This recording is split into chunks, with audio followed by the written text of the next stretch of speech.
他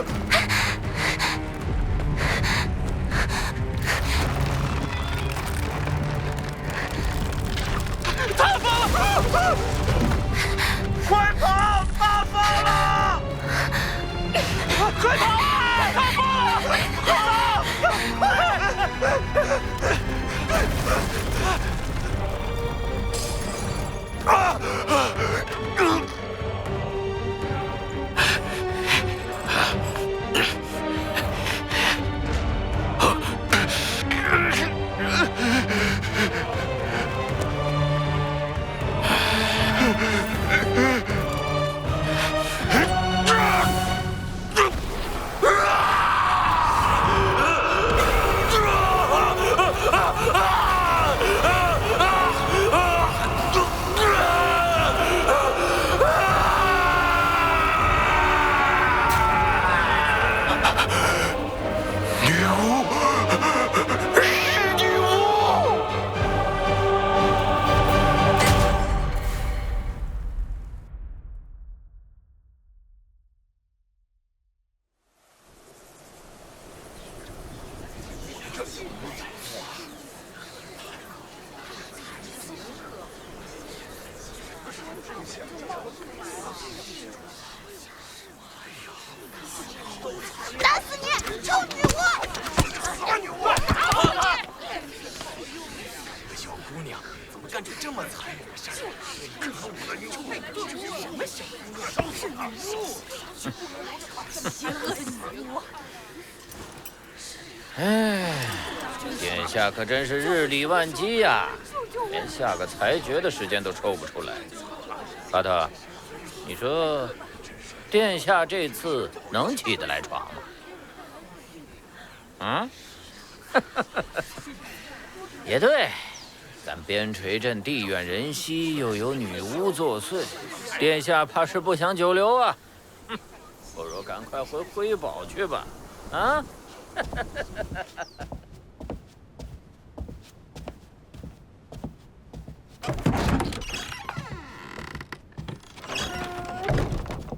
蒂尔，巴洛夫大人，殿下呢？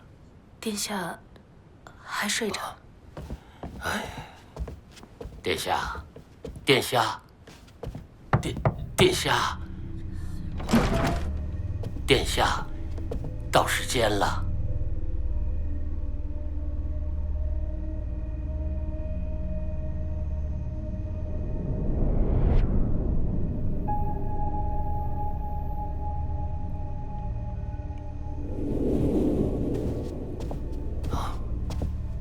殿下，殿下，殿下，醒醒，醒醒！殿下，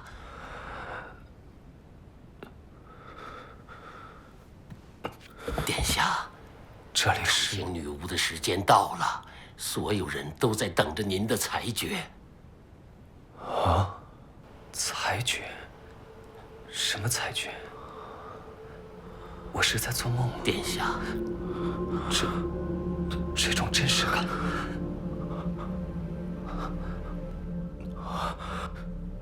啊！殿下，你，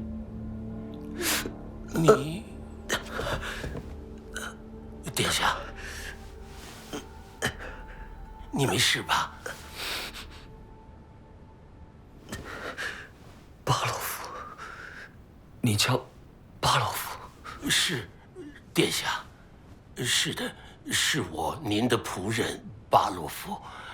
殿下，出行的时间到了，我们出去吧。哦。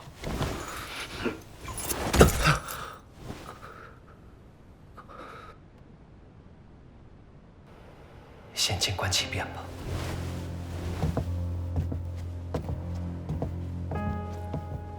啊，殿下，你怎么了？殿下，咱们快走吧。我到底经历了什么？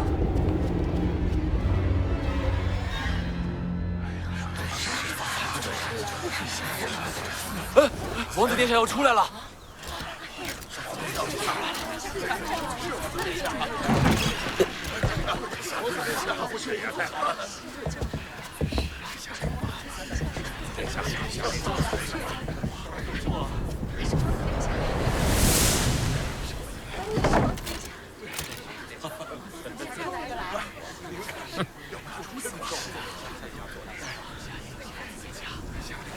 王子殿下，王子殿下，王子殿下，苏静，苏静，快绞死他！绞死他！女巫。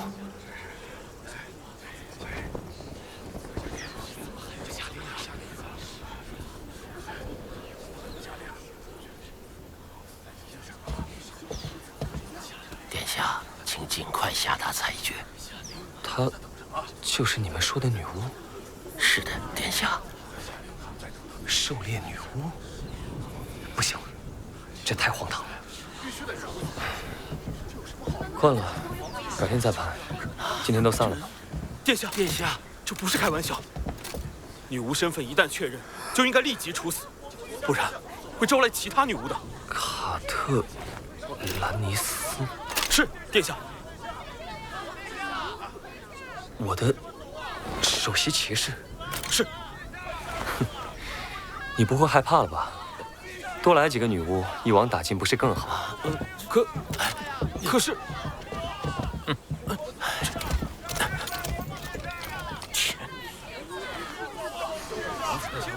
王子殿下，为什么不绞死女巫？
一个不着调的王子，一块不起眼的领地，一个未开化的社会，一个蒙昧而黑暗的时代，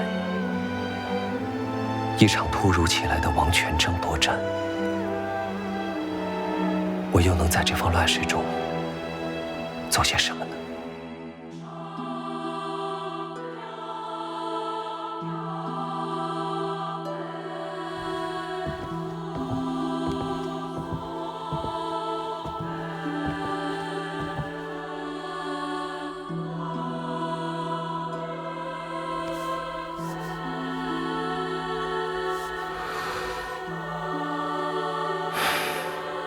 既来之，则安之。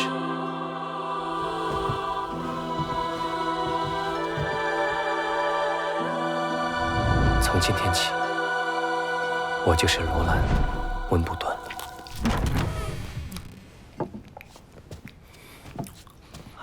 早上好，殿下。殿下，您找我？巴洛夫，坐。啊，谢谢。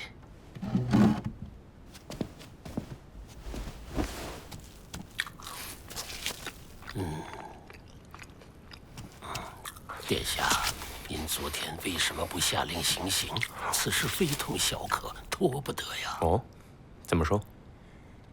有卫兵报告，西边森林发现疑似女巫的踪迹，他们在那儿找到了这个圣山和魔眼之印，是女巫共助会的徽记。女巫共助会是什么？一个女巫的组织，在她出现之前，女巫们都是单独行动，但共助会不同，她想要把所有女巫都聚集起来，一同寻找所谓的圣山。你说圣山？有传言说，他们只有前往圣山，才能获得永远的安宁。为了这个目的，共助会甚至主动引诱他人变成女巫。碧水港去年不是有女婴集体失踪吗？传言就是他们干的。你是担心共助会听到他没死，跑来救他？正是如此，殿下。那群疯子连婴儿都会偷，恐怕不会放过一个已经堕落的伙伴。殿下，您得尽快处死那个女巫，把她的同伴引来就麻烦了。一旦有谁变成女巫，她就会获得可怕的力量，即使是骑士们也难以匹敌。你说力量？那是什么样的力量？你们又是如何抓住她的？前几天北坡矿洞塌方，他使用了巫术，暴露了身份。什么样的巫术？他释放出邪恶的火焰，烧死了一个人。受害者像被融化了一样，头和大半截身子平摊在地上。您是不会想看到那样的场景的，所以殿下，咱们还是趁早把那女巫给带我去见见她。是什么？您要见那名女巫？没错。殿下，殿下，等等，殿下。不过，为什么是绞刑？啊？处死女巫，一般来说，不都是用火刑吗？啊，是吗？可是，他不畏惧火焰呢。殿下，这样做太危险了。对方可是一名邪恶的女巫，就算她被神罚之所困住，也不一定能保证安全。不敢直面邪恶，又怎能战胜邪恶？我以为我的首席骑士明白这些道理。那也要量力而行，鲁莽不等于勇敢。所以你是说，遇到弱敌可以伸张正义，遇到强敌就该视而不见？不，殿下，我不是这个意思。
不要紧张 ，cut， 退下。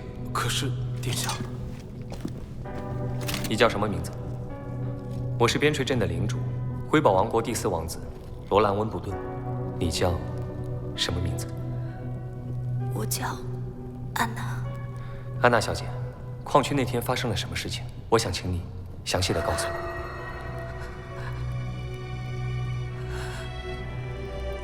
我父亲是一名矿工，矿区塌方的时候，他正在里面工作。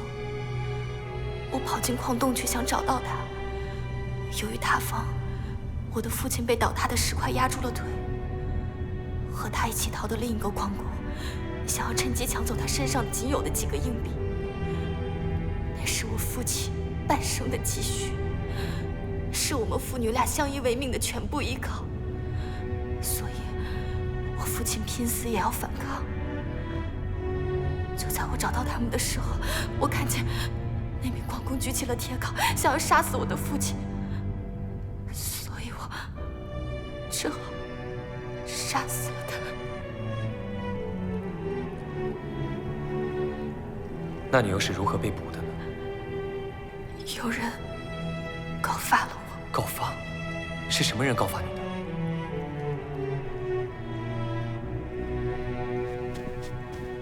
是他的父亲，殿下。什么？你说，告发他的是他的父亲？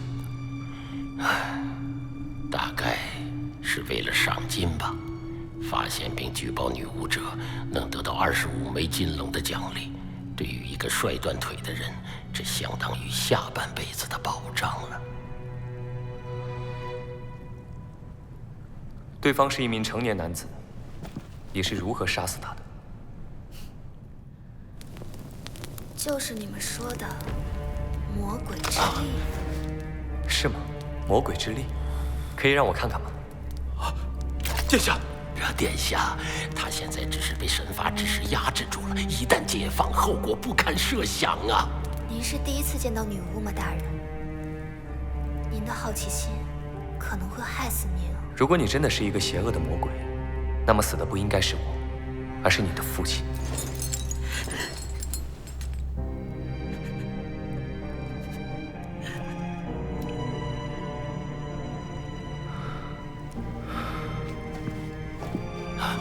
殿下，殿下，殿下，你要做什么？殿下，殿下，殿下，您在干什么？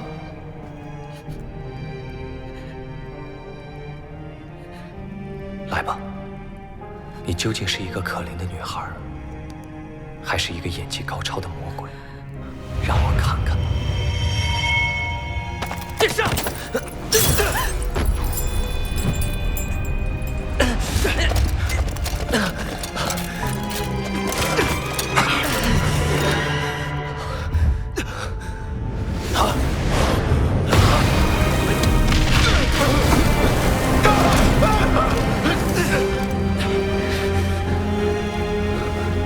殿下，快离开这里！不可能！等一下，你看，啊，这时候有什么好看的？火焰，火焰没有烧出来。啊！他在有意识地控制火焰，他没有要伤害我们。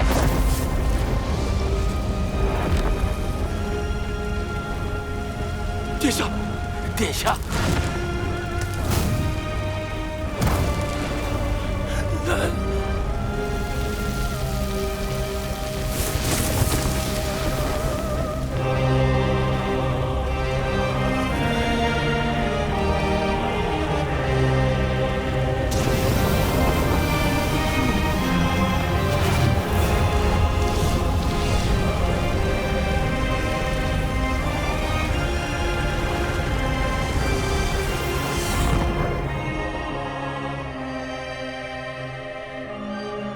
大人，您的好奇心满足了吗？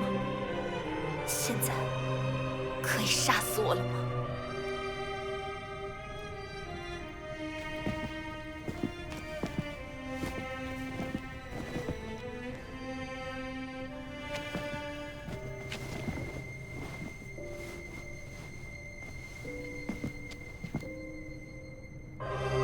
不，安娜小姐，我想聘用你。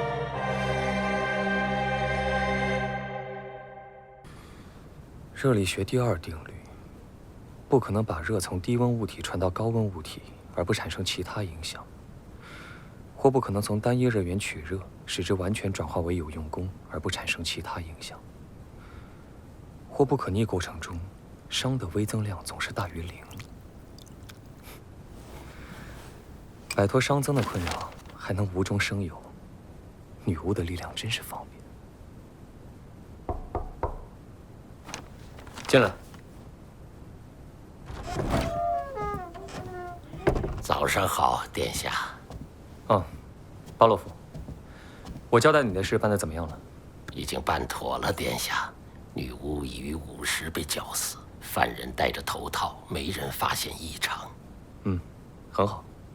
接下来，你准备些资料给我。是，您说。我要边陲镇近10年来的贸易、税收和固定支出的汇总财务报告，还有，我想想，还有城里的那些作坊、铁器、纺织、陶器这类，你统计下数量和规模，给我一个详细的报告。还有边陲镇的人口分布、职业分布情况。您要那些做什么？你别管，给我就是了。我知道了，殿下，你是终于要认真对待征王令了吗？征王令。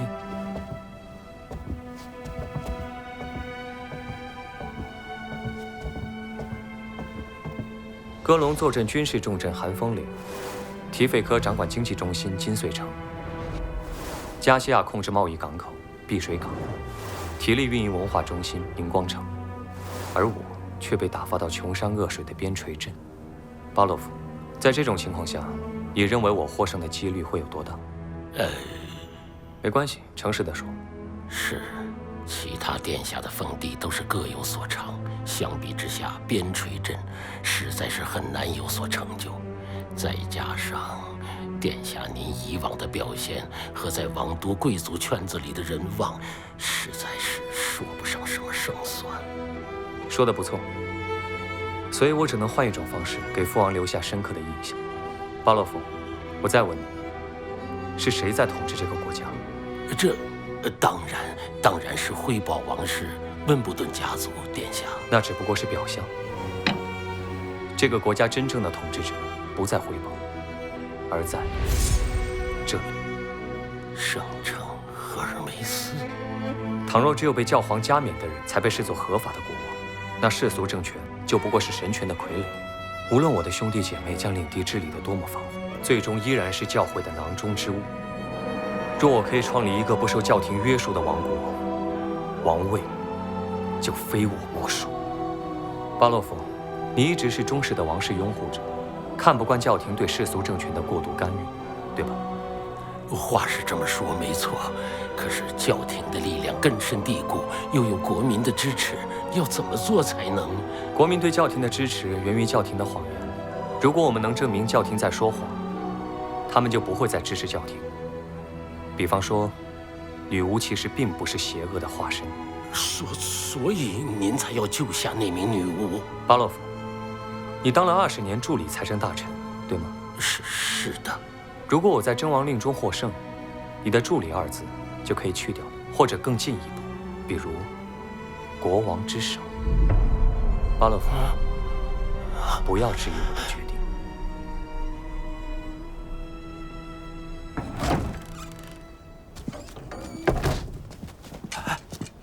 殿下怎么说？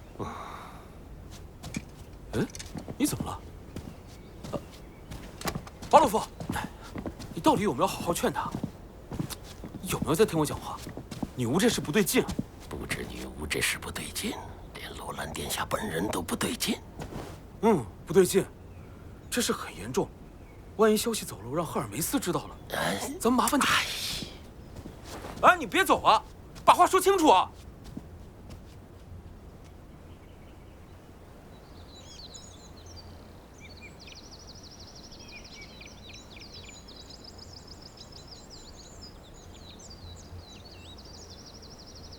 合同，我不明白。就是一份契约，只要您在最后一页签名，您与殿下就是平等的雇佣关系了。平等，雇佣？是的，这是殿下特意要强调的平等。您提供劳动，殿下付您报酬，每个月1枚金龙。这比我父亲1年的收入还多，没有写错吗？您的报酬是罗兰殿下亲自裁定的，不会有错。那王子他要我做什么呢？像我这样的人。安娜小姐。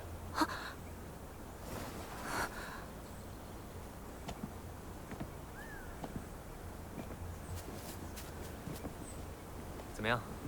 昨天睡得好吗？很好。那真是太好了。你经历了这么多可怕的事情，本该多休息几天，但时间实在紧迫，只好以后再补偿你了。怎么了？我不明白，殿下为什么要这样做？你指什么？为什么要救我？还有，那份合同，你又想要我做什么？多美好的下午啊！一起走走吗？啊！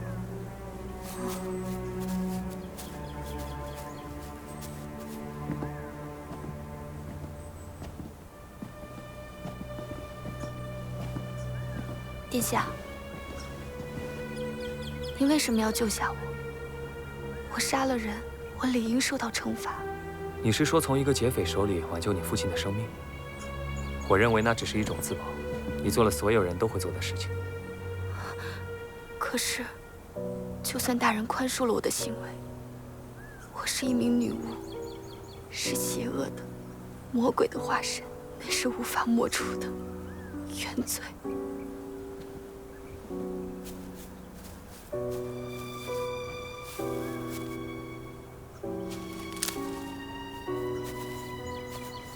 安娜小姐，这朵花送给你。谢谢。柑橘很漂亮。是，不过你可知道柑橘这种花是有剧毒的吗？啊、骗你的。柑橘怎么会有毒呢？这不是大家都知道的吗？可刚才我说它有毒，你还是下意识地放开了它。柑橘还是那朵柑橘。本质并没有改变，改变的是我们对它的看法。您的意思是，女巫也是这样的吗？嗯，没错。在我看来，女巫的力量就和这朵花一样，都是自然的产物，本身并无善恶之分。什么魔鬼啊、不洁啊，都是人们对她的看法。既然是看法，就可以改变，不是吗？殿下，您还是想得太简单了。这种力量真的很恐怖。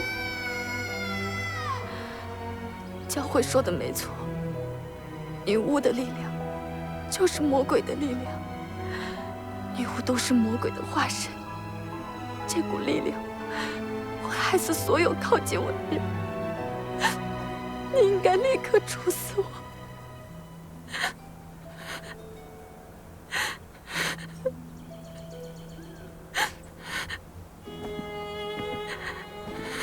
如果你一心求死，没有人能阻止。但是死亡并不能解决问题，只是逃避而已。你的父亲并不会改变对女巫的态度，你所失去的一切也不会再回来。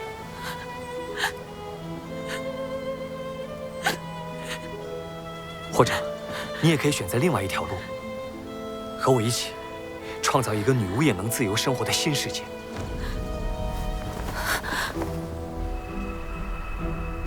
在那个世界，你不必担惊受怕，不必躲躲藏藏，更不必隐藏自己的力量，以自己的身份为耻辱，而是可以选择自己想过的人生，用你的力量去造福大众。在我看来，那足以改变这个苦难的世界。就像这朵柑橘，它的花语是苦难中最坚强的力量，那绝不会是魔鬼的力量。我给你的那份合同，就是想请你和我一起去做这件事情。我想回去念书，和大家在教室里朗读，在田间唱歌，将来成为像卡尔老师一样的人，每天和孩子们在一起，教他们读书写字。殿下，真的会有那一天吗？会的，只要我们一起努力。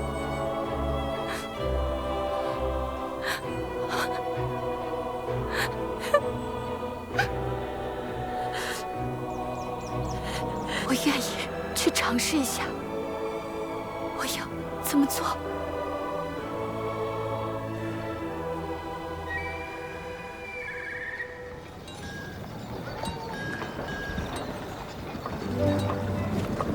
首先，你要学会控制自己的力量。今后，这里就是你的训练场。你要完全的掌握这种力量，温度、角度，从各个方面随心所欲的控制。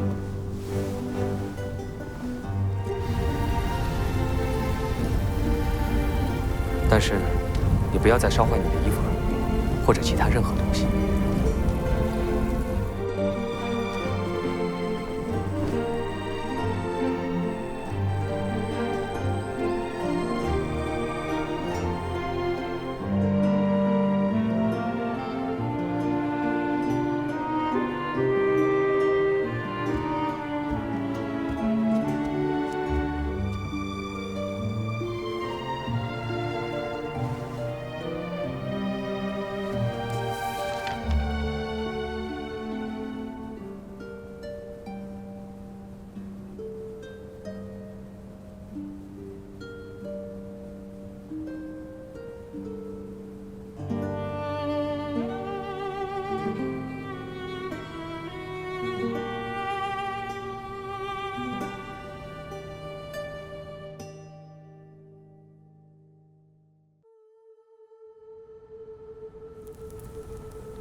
昨天晚上我看了去年的产业报表，发现边陲镇唯一可称得上有规模的产业就是矿石开采，其中不仅有建筑用的石料，还有不少金属矿石，宝石的数量也十分可观。可再看这份财务报表，去年的财政收入几乎为零。不仅如此，贸易记录中也仅有数笔矿石买卖和一些铁制品交易，都是和柳叶镇之间进行的。这些微薄的收入，仅够支撑市政部门的支出。大部分的矿业产出根本就没有记录，镇民日常生活和税收相关也不见踪影。这么来看，边陲镇没有农业生产，全员都从事矿产工作，那他们每天的食物又是如何解决的呢？殿下，您昨天夜里一直在看这些报表吗？这么多报表，您一定……啊，是啊，花了一点时间。之前我对我的领地了解太少了，把各种事情都扔给你，自己一个人沉迷在花天酒地里。对不起，辛苦你了。殿下，接下来我会承担起我该做的事，请你尽全力辅佐我。谨遵殿下吩咐，我定然竭尽所能。殿下，其实到去年为止，边陲镇所有产出的矿石都用来和长歌要塞交换粮食了。交换不是出售吗？在长歌要塞眼里，边陲镇不过是要塞的产业，只要给一点口粮，让工人们可以继续工作即可，根本不配作为贸易的对象。在您来之前，原本边陲镇的领主包利斯男爵，他一直遵守要塞的命令，将矿产全部交给要塞，换一点口粮回来而已。包利斯男爵，我对他有印象，阴阳怪气的家伙。我来抢了他的领地，他对我不满，倒也可以理解。不过照理说，边陲镇既是他的领地，那就算为了自己的利益，也应该会希望用公平的方式来进行矿石交易吧。这些矿石价值可不菲。包利斯和他手下的骑士以及其他一些贵族，虽然名义上是边陲镇的领主，事实上都在长歌要塞有房产，自家的利益和产业都是和长歌要塞挂钩的。他们从来没有打算经营边陲镇，而仅仅是作为要塞的监工而已。他们才不会在乎这些，只要将矿产拿去交换粮食，完成任务即可。而且要塞也会给他们分红。说是交换，都言过其实。因为无论上交多少矿石，给过来的粮食也都只够维持生存而已。镇上的日常开销还要靠那一点点和柳叶镇的贸易，要塞是1分钱都不出的。不能再这样下去了，立即停止和要塞的交换。那我们以后的粮食问题怎么办？边陲镇将开始真正的贸易，把已经装船的矿石全部卖到柳叶镇，用货币结算，然后直接在当地购买粮食。可是，柳叶镇如果不买怎么办？毕竟从来没有过如此大宗的矿石买卖。我们可以以低于市场价5成的价格卖给他们，在如此大的利润面前，他们不会不买。5成？没错，我们就可以立即获得一笔可观的启动资金，并且迅速占领市场。可是，如此低廉的价格，那以后怎么办？以后我们就不一定非要卖给柳叶镇了。看看这张地图，巴洛夫。边陲镇是赤水河的源头，而赤水河贯穿全国。在我们有了一定数量的船队之后，不只是柳叶镇，我们可以顺着赤水河把贸易做到全国各地。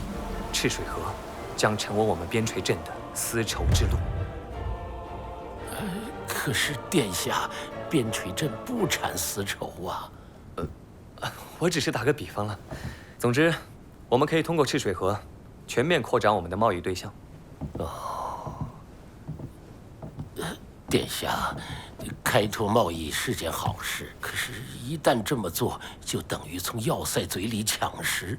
这么一来，等到冬天，他们恐怕就不会收留我们了。收留？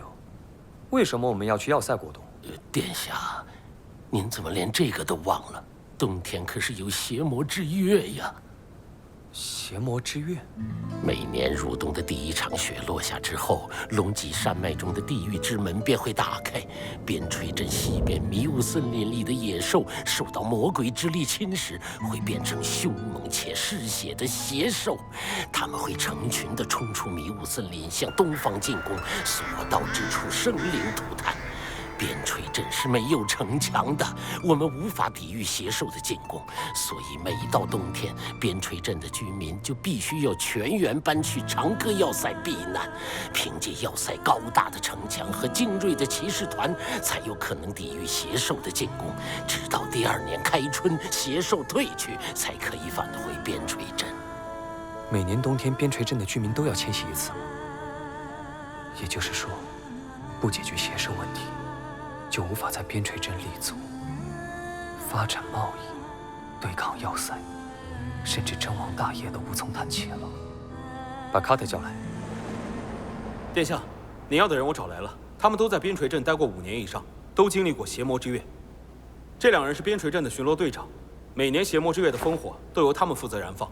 那位猎人，他说他和邪兽交过手，并亲手杀死过2只邪兽。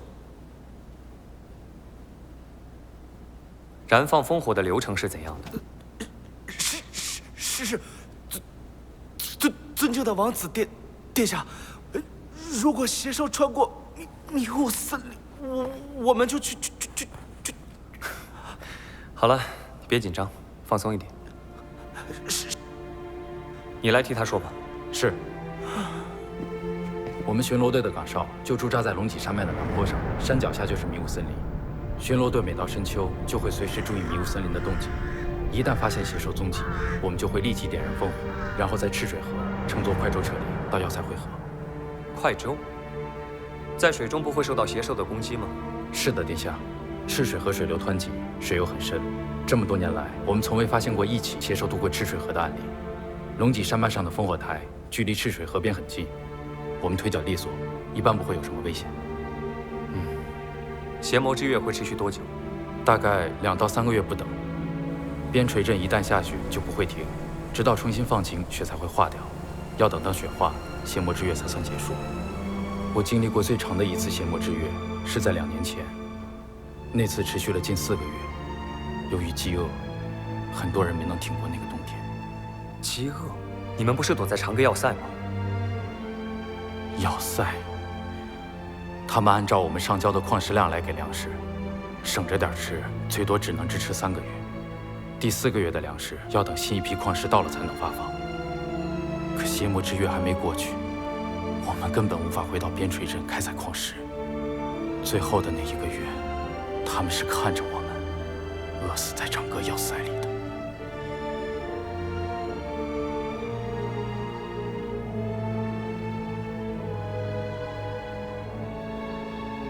你说你曾经亲手杀死过2只邪兽？是的，殿下，我杀死过1只野猪种和1只狼种。野猪种、狼种，什么意思？邪兽也是由正常的野兽变异而来的，变异会加强它们某些原始的本能。变异前越凶猛的动物，变异后就越难对付。比如野猪种，它背部的皮毛极为坚硬，50米外连弓弩都很难穿透。狼种则奔跑速度惊人，想要杀死它，必须提前设置陷阱。强得更强，快得更快，但它们仍只是动物，对吗？正是如此，所以它们并非最可怕的敌人，真正可怕的是混合种，它们才是魔鬼的化身。只有地狱才能创造如此恐怖的妖兽。混合种，你见过吗？它如雄狮般强壮，还长着一对雄鹰的翅膀，能短距离飞行。它知道你在哪儿，不管怎么躲藏，它都能靠敏锐的嗅觉找到你，戏耍你，就好像在享受猎物垂死挣扎带给它的快感一般。这样的怪物应该不多吧？是的，殿下，每次邪魔之月只有2、3只，还好它们虽然有翅膀，但是只能低空滑翔，不然连长歌要塞的城墙都拦不住它们。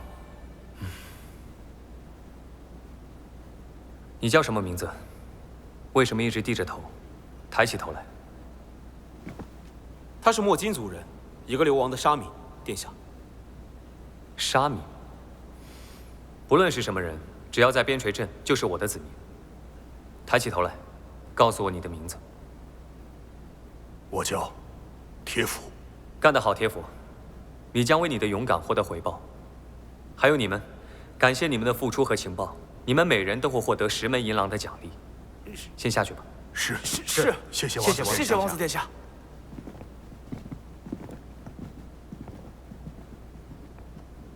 卡特，是。跟我出去一趟。是，殿下。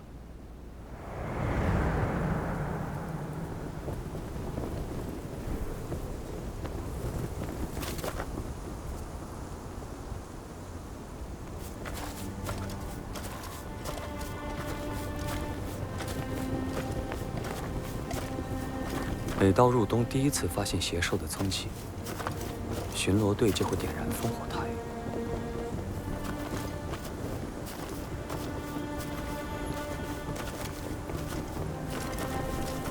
然后，他们就快速下山，冲向最近的赤水河岸边。卡特，你估计从这里到河边，大概有多远？大概有2000尺左右。殿下，恕我直言，您考察这些东西做什么？难不成您打算在边陲镇过冬吗？没错。不仅我不会走，边陲镇2000多居民也不会走，所有人都将在这里过冬。这太疯狂了，殿下！我们的卫队只有几10号人，如何能够防御邪兽的进攻？您的城堡也没法容纳全镇2000多居民啊！只有长歌要塞才能容纳我们这么多人，同时还可以抵御邪兽的入侵。好了，卡特，我当然不想死在这儿，也不会抛弃我的子民。这里就是我们的战场，我们就在这儿击溃邪兽，保卫边陲镇。您在说什么？我是说，我们将在这里防御邪兽，我们将在这里建造一堵最坚固的城墙。早在辉宝的时候，4王子罗兰·温布顿就恶名远扬，花天酒地，不学无术，毫无贵族风范，诸如此类。比起他的4位兄弟姐妹，简直是天差地别。哎，怎么会把我派来辅佐他参与征王令呢？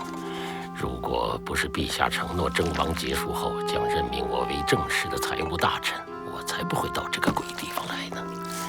然而事情开始起了变化，具体是从什么时候开始的呢？大概就是从救下那名女巫开始吧。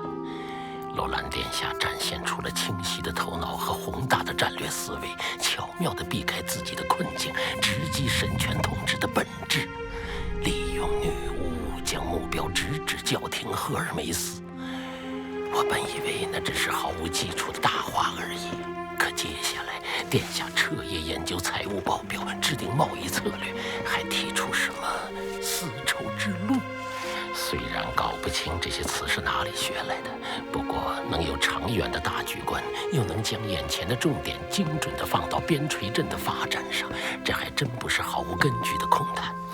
可是，如果熬不过邪魔之月的话，一切都还是会归于泡影。听卡特说，殿下现在打算建造一堵城墙，还有3个多月时间就要进入冬天了。即使只有2000多尺，照理也是绝无可能的。不过，王子殿下已经给了我这么多惊喜，还有3个月，万一真做不到，到时候再跑也来得及嘛。殿下要如何在3个月内建造一堵城墙呢？接下来的发展越来越有趣了。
写在这儿。还有，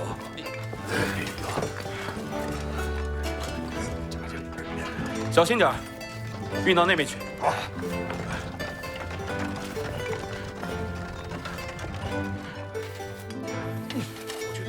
你去北山的矿洞，弄一车石灰石过来，还要一车粘土，像这个样子。然后找人把它们打碎成小块，尽量混合，均匀地铺到烧直间的矿坑里。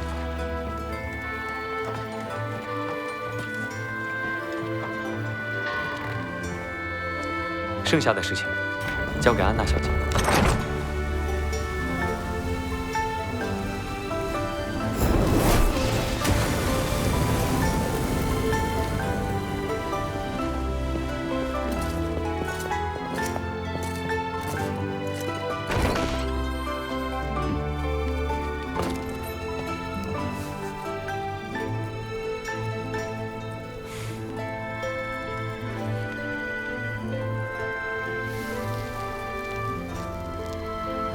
卡特，找人来把这些熟料打碎，按10:1的比例掺入石膏磨成粉。殿下，这是要做什么呀？炼金工房的新配方。啊！殿下，都按您说的准备好了。您到底想做什么呀？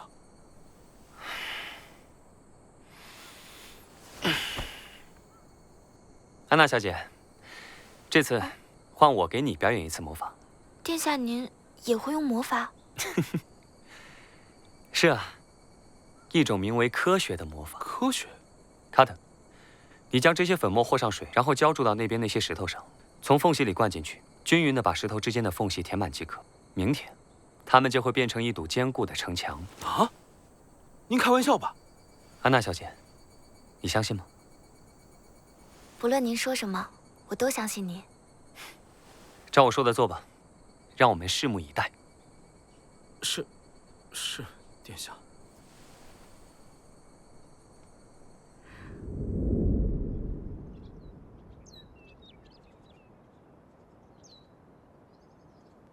去，卡特，试一下它的强度。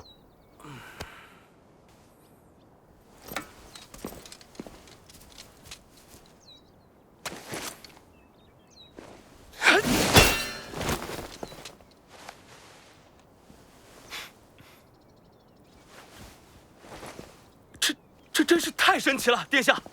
有了这个，咱们城墙想建多快就建多快，5年内建出一道国界城墙也不在话下，还能用它加固这座城堡，成为辉堡最坚固、最安全的城堡。不止城堡，我们要用它来建造更多的东西。更多的东西？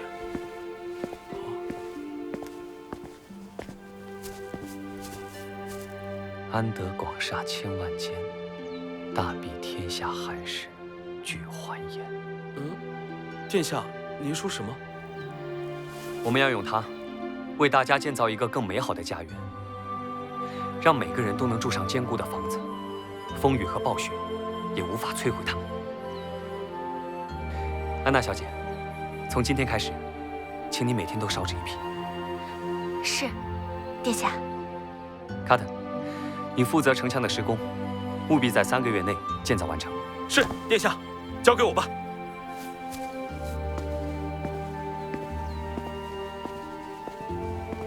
哦，对了，请问殿下，这种神奇的炼金药粉叫做什么？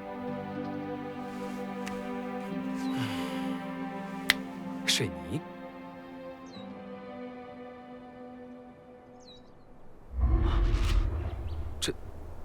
这是……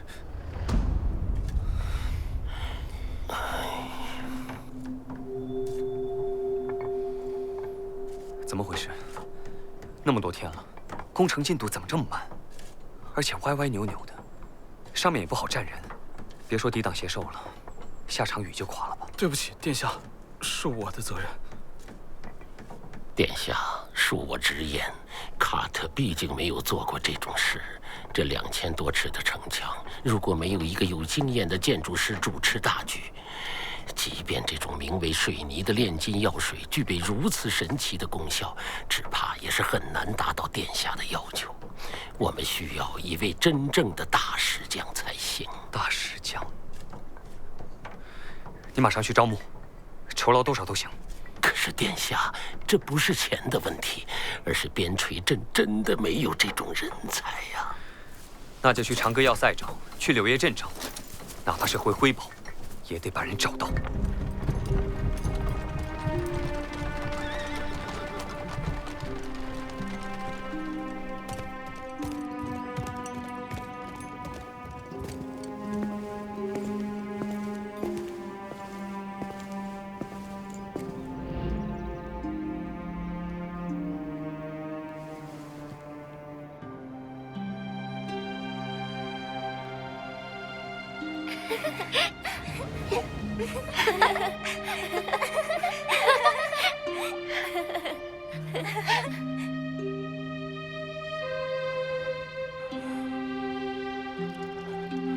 卡尔老师，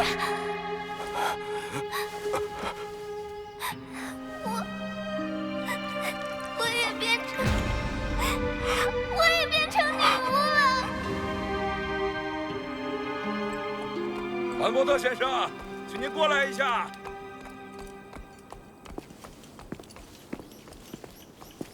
发生什么事了？请您来帮我们看一下这张告示，听说是王子发布的。这上面说的什么呀？辉宝王国第4王子罗兰·温布顿诏令，现紧急招募以下人员：岁10人，要求男性20至40岁，身体强壮，每天报酬25枚铜银。泥工匠性别不限，18岁以上，有砌筑经验，每天报酬45枚铜英；杂工要求男性18岁以上，每天报酬12枚铜英；大石匠性别不限，年龄不限，要求曾参加过市政建设、要塞、大型工事之人皆可，每月报酬1枚金龙。经验丰富、表现优异者可授予官职。辉宝王国4王子罗兰、温布顿。我听错了，还能当官呢？是我兄弟是能天天见到王子殿下。冯布特先生，冯布特先生，这么快就有大石匠来应征？你不是说很难找吗？我也很奇怪，那人明明是本地的教书匠，却自称有从事大规模建筑工程的经验。殿下，您要见吗？当然，带他进来。你就是来应征的大石匠？是，殿下。鄙人名叫卡尔·范伯特。我听说，之前你在镇上教书，只不过是教孩子们认识自己的名字，殿下。那你凭什么来应征大石匠呢？我曾经参与过辉宝境内堤坝的维护、宫殿的设计和修筑，以及一些公共设施的整修。你是说，你参与过很多辉宝的大型工程建设？是的，殿下。辉宝一切大型工事都是由石匠会负责的，难道你是辉宝石匠会的人？是的，殿下。石匠会的人自然是精英，但据我所知，前几年修建辉宝剧院时发生了坍塌事故，石匠会全员获罪，都被处刑了。外界传言的确如此。哦，那实情是怎么样的？当时的行政官为了击败金龙的回扣，命令我们更换石料，才导致事故发生。我们向行政官说过很多次，使用这个等级的石料会有结构强度上的风险，可没人听我们的。事故发生后，我们向来调查的大人解释了所有情况，可是那位下令更换石料的官员狡辩说是为了节约，最后他们认为用意是好的，被判无罪，而石匠会却被全员处刑。我在事前听到风声，连夜出逃，来到边陲镇，从此隐瞒身份。既然要隐瞒身份，你现在又为什么要自报家门前来应征呢？因为我有必须站出来的理由。什么理由？对不起，殿下，我现在还不能说出我的理由。殿下，我知道您对我有疑虑，毕竟我违抗调查擅自潜逃，犯下了死罪。可我是真的没办法，不逃的话一定活不到今天。我做了一辈子石匠，一定能符合您的要求，请您给我一个赎罪的机会。巴洛夫，你怎么看？回殿下，我认为此人说的大体应该是真的。按法律，他现在应该是一名戴罪的逃犯。不过，殿下您现在所以我觉得用人之际不妨……凡伯特先生，我赦免你的罪，聘用你为大石匠，并且从现在起，你就是行政厅的一员了。让我看看石匠会大石匠的实力吧。我要在这里修一道城墙，从龙脊山脉到赤水河边，全长大概2000尺左右，墙高15尺，宽6尺，可供4人并排行进。怎么样？要怎么做？首先，它需要下挖1人深的沟槽来稳定上部墙体，而且顶部宽6尺，墙高15尺的话，下部宽度则至少要翻倍。若殿下给我150人，我能在3个月内挖好它。城墙上部则需要用坚石砌筑，石料的切割和打磨相当费时，全部完成恐怕需要3年。一条水沟可挡不住邪兽，抵挡邪兽？您的意思是？是的，我要建造一条可以抵御邪兽的城墙，所以它必须在今年邪魔之月到来前完成。有办法吗？如果是这样的话，那其实墙可以不用砌那么高。像这样，高度改为12尺即可，宽度也可以缩短1/3，这样底部宽度就缩减到6尺。挖沟槽和砌墙体同时进行，人数增加到200。这样的话，地基差不多有1个半月左右的时间就可以挖好。只是什么？砌筑墙体需要大量切割好的石料，在这么短的时间里，我们不可能加工出足够的石料。就算从周边的城镇购买，算上运输的时间，恐怕也是。那么只要有充足的石料，你就能在3个月之内造好城墙，是吗？我想是的，但是……那你不用担心了。你跟我来，我给你看一样东西。哦，是。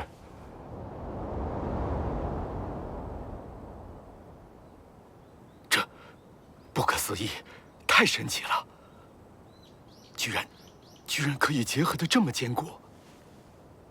有了这个，相当于不用2次切割和打磨，就能拥有任何形状的石料。一旦抛弃费时费力的石料加工工序，任何建筑的搭建速度都能提上一个新的台阶。怎么样？有了这个，能在3个月内完成吗？能。这东西太棒了。殿下，您说它叫什么来着？水泥。水泥，我记住了。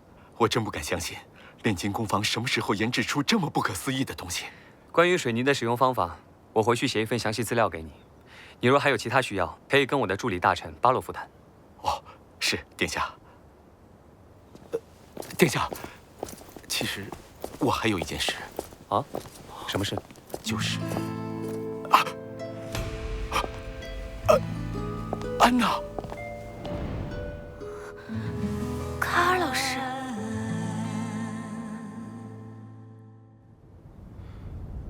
原来，他就是你之前说过的卡尔老师。是的，好多镇上的孩子都会去他家里上课，他对我们真的很好。不过是给孩子讲故事，认几个字罢了。安娜，我以为你死了。这几天，我一直在做噩梦。你还活着，真的太好了。殿下，感谢您的仁慈。别这样，快起来。殿下，凡伯特先生，对我来说，女巫并不是什么邪恶的化身。我当然也不会按照教会的命令去狩猎女巫。安娜小姐是无辜的，我当然不会伤害她。殿下，我有件事情要告诉您。哦，你说。您还记得我刚才有说过，我来应聘是有自己的理由，当时不敢马上告诉您，但现在我已经确定可以告诉您了。在这个边陲镇上，还有一名女巫。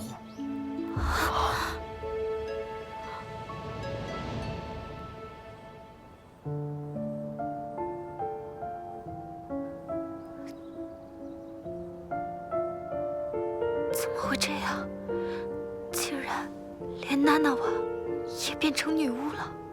想不到，在这小小的边陲镇上，居然有2名女巫。要是放在别处，一定又是一场血雨腥风的狩猎行动。但是现在这位殿下的话，会有什么样的反应呢？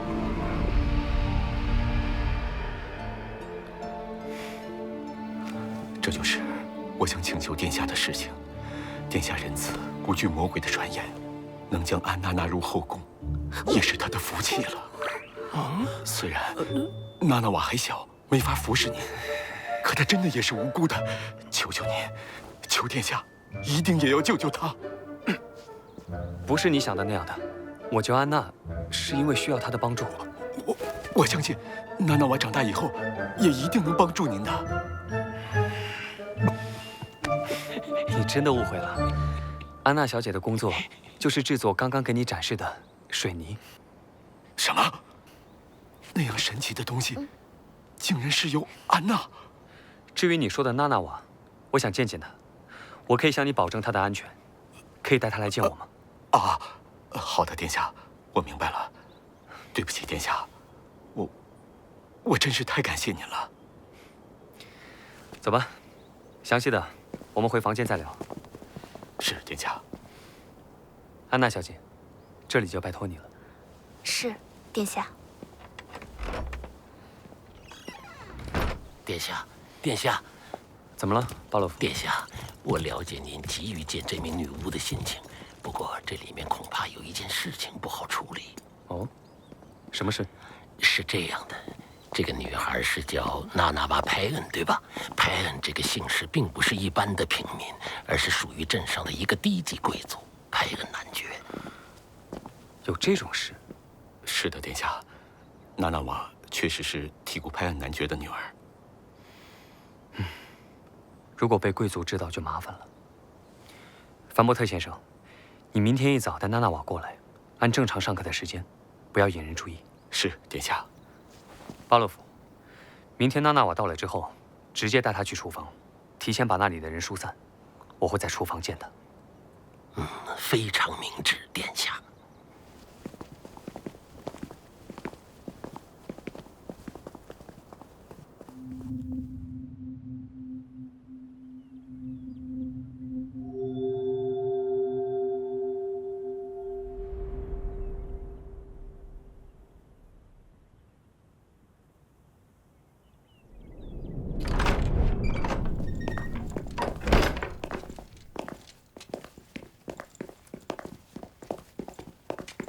殿下，派恩小姐到了。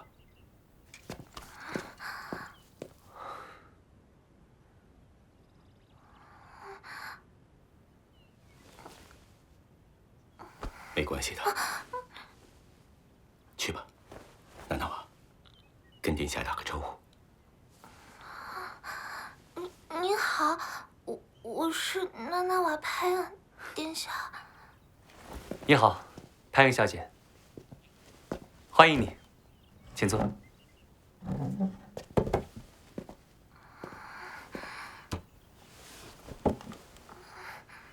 去吧，没事的。殿下叫你过去坐呢。去啊，没事的。去吧。派恩小姐，我也叫你娜娜瓦，好吗？这里有点心，不知道你喜不喜欢？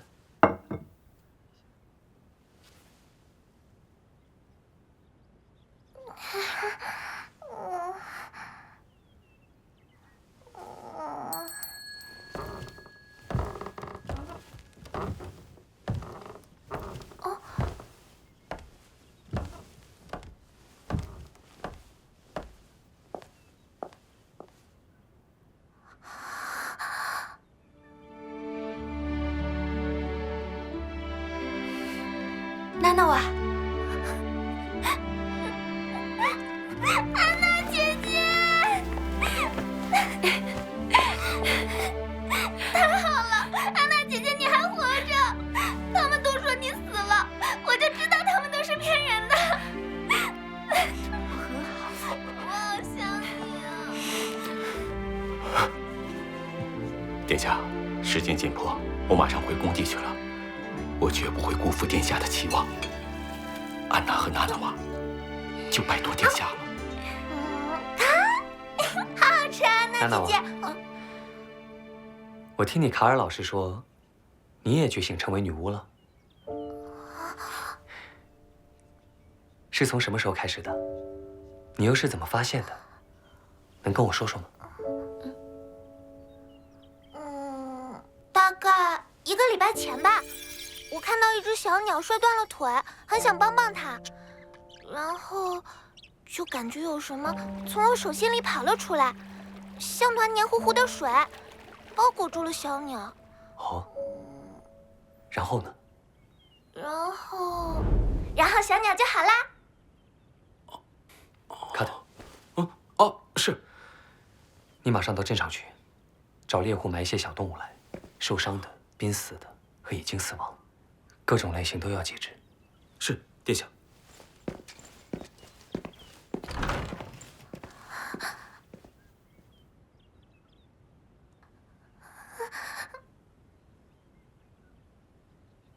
娜娜瓦，能够再展示一次吗？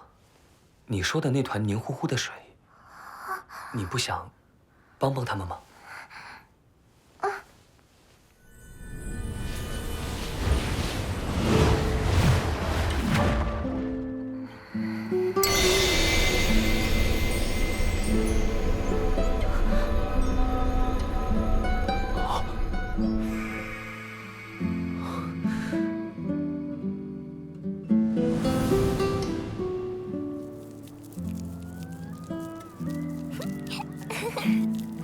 他们可真可爱。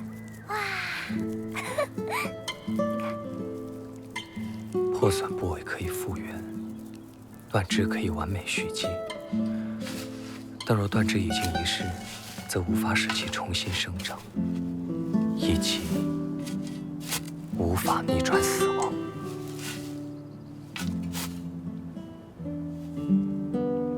太神奇了，这种力量。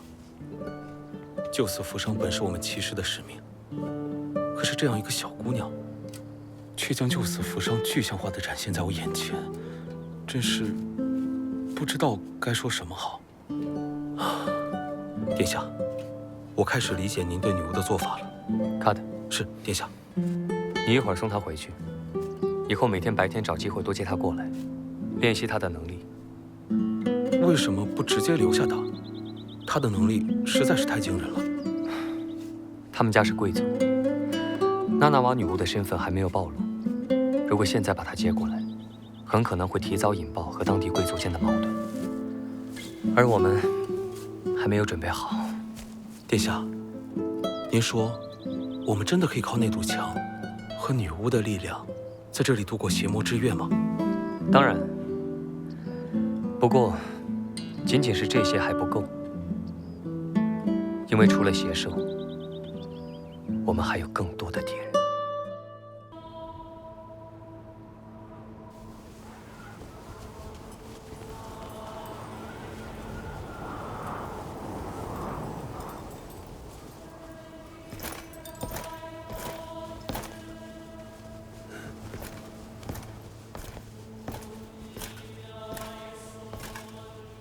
殿下，黑帆回来了。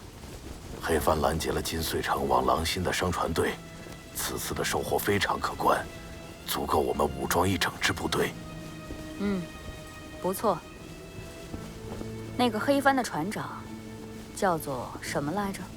德雷克船长，殿下。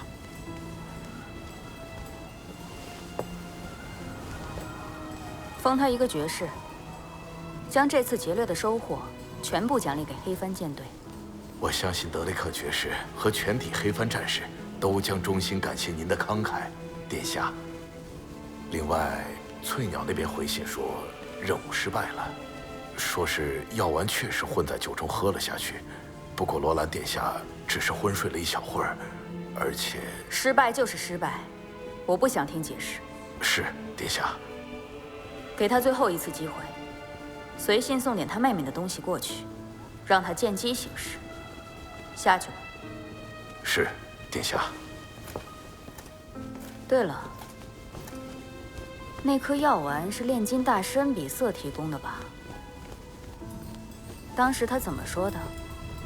入水即化，服之必死。绞死他吧。啊。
城墙的建设非常顺利，范伯特先生说保证可以按时完成。那贸易方面呢？也很顺利，从柳叶镇购买的粮食今天就送到码头了，具体数量嘛，在这儿。您看，殿下，足够我们支撑这个冬天。刨除购买粮食的花销，我们还有一点盈余。殿下虽然有贸易收入了，不过我们的财政赤字仍然非常严重，恐怕不是长久之计呀。现在我们的主要支出可都是从您自己的金库里面出的，照这个速度下去，最多也就支撑到明年春天。没关系，能撑到那个时候已经很好了。再说，我们还有矿石买卖呢，只要修好城墙，让我们在边陲镇站稳脚跟，后续的矿石生产就能得到保障。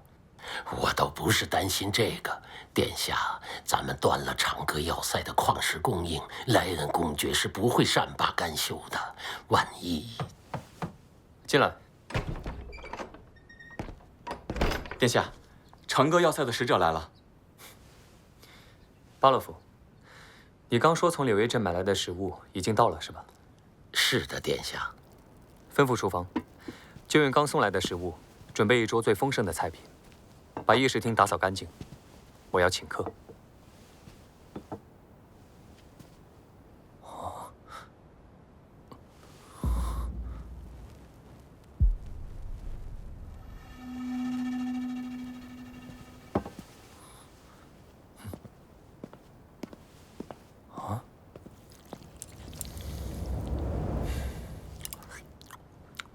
荷尔蒙先生，不要客气，请。谢谢您，殿下。殿下，您拿着的是？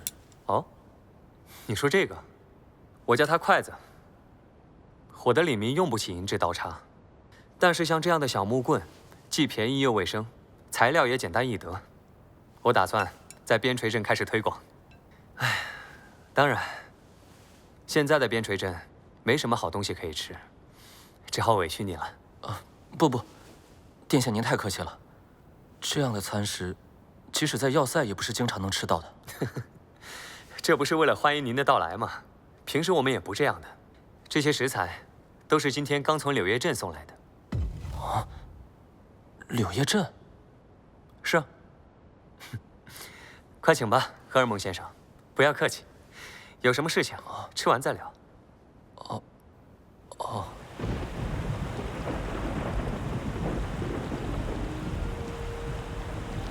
非常感谢您的款待，殿下。我此次代表长歌要塞来到这里，是想说，交割矿石的日期已经过了。要塞早已按照惯例准备好了要送到边陲镇的食物，可是我们还没有收到矿石。是这样的，前阵子发生了一些不幸的事情。北面矿洞发生了塌方，矿坑停产了很久。倒了。总之，我们凑不齐约定数量的矿石了，大概只有2个月的产量。矿山的事我听说了，那就先交2个月的份额吧。2个月的矿石换回来的那点粮食，可养不起我的里民。2年前，边陲镇因为粮食不足，饿死了好多人。我不允许这种事情再次发生。和要塞间这种以物易物的交易方式，必须废止。殿下的意思是？不瞒你说，我已经把矿石卖给了柳叶镇，并且从柳叶镇采购了足够过冬的粮食。他们不仅愿意用金龙购买矿石，还有意按市场价出售各种商品。但凡能用钱买的，他们都卖。所以，和柳叶镇交易，对边陲镇更有利。又倒了。所以，码头上柳叶镇的船，原来就是……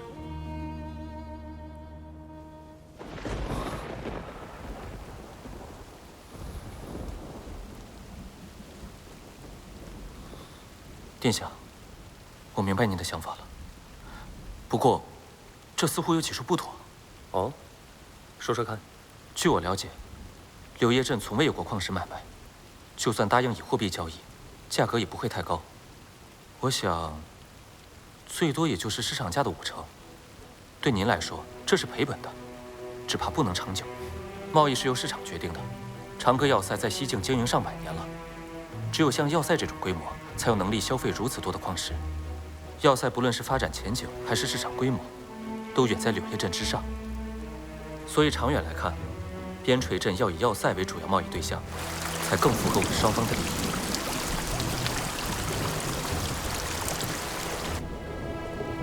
30%。如果要塞能以低于市场价30%的价格收购矿石，那我们就可以双赢。我早就听说，金银花家族的裴罗·荷尔蒙是一个经商的好手，果然名不虚传。谢谢您的褒奖，殿下。基于你刚才所说的条件，确实会达成一个双赢的局面。不过，你能保证这会是要塞6大家族的一致决定吗？这，我不敢100%保证。但要塞的对外贸易都是我在经营，我会尽最大努力说服公爵大人和6大家族接受这个双赢的结果。我这就回要塞写一份新的合约，然后再来拜访殿下。好，那我就等大使先生的好消息了。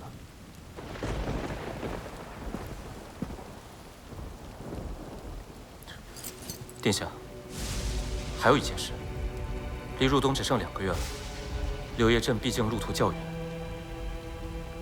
路上容易发生危险，所以，我还是强烈建议您站在莱恩公爵的立场上，慎重地考虑一些实际问题。荷尔蒙先生误会了，我从没想过让我的子民去柳叶镇过冬。那，您是说，也没打算去长歌要塞？我们哪儿也不去。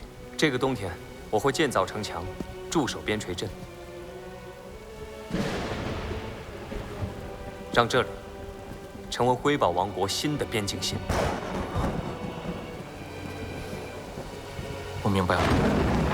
不过，殿下，我最后说一句，您的决定影响着边陲镇所有民众的命运。一旦有所差池，您有退路，他们可没有。感谢大使的关心，我很清楚我的决定意味着什么。好吧，您的条件我都记下了。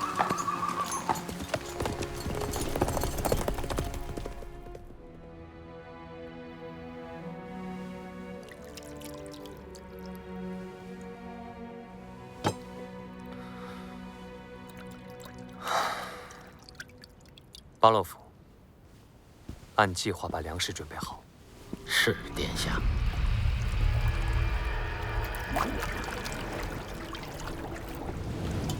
哦，那小子还说什么了？殿下说，他已将现有矿石以货币交易的形式卖给了柳叶镇，并且从柳叶镇买来了今年全镇过冬的粮食。靠，你买好的山，王子这是什么情况？对呀。还有呢？还有，罗兰殿下说，今年的邪魔之月，他不会来要塞避难，镇民们也不会走。殿下他正在边陲镇修筑城墙。他还说，他还说什么？他还说，他将带领领民击溃邪兽，保护边陲镇，让边陲镇成为辉宝王国新的边境。他以为这里是什么地方？辉宝吗？王子殿下不会以为造城墙和过家家一样，堆几块破石头，铺一点湿泥巴。只怕堆高点儿，立刻就垮了。公爵大人，那王子在诈我们呢。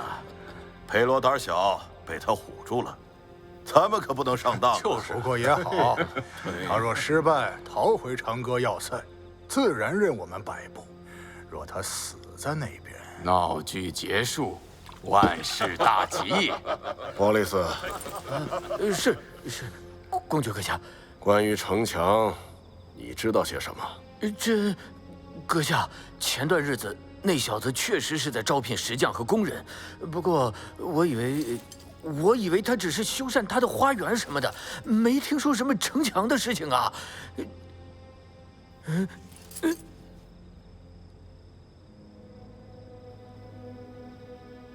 裴罗，那个城墙，你看到了吗？离开边陲镇前，我特意去确认过，在迷雾森林边上确实有人正在修筑城墙。不知道王子用了什么方法，修筑速度很快，但是城墙规模不大。依我看，要抵御邪兽有一定的难度。你的意见是什么？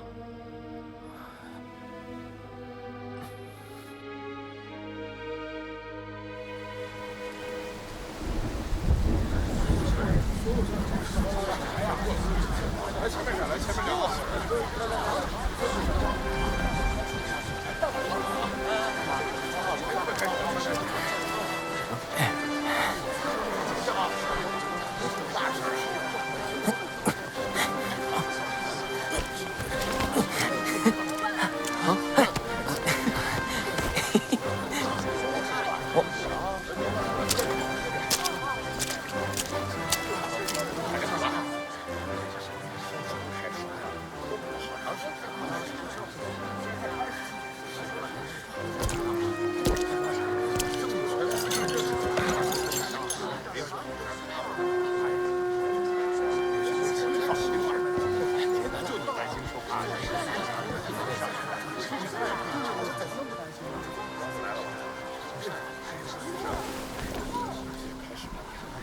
边陲镇的居民们，我是辉宝王国第4王子，罗兰·温布顿。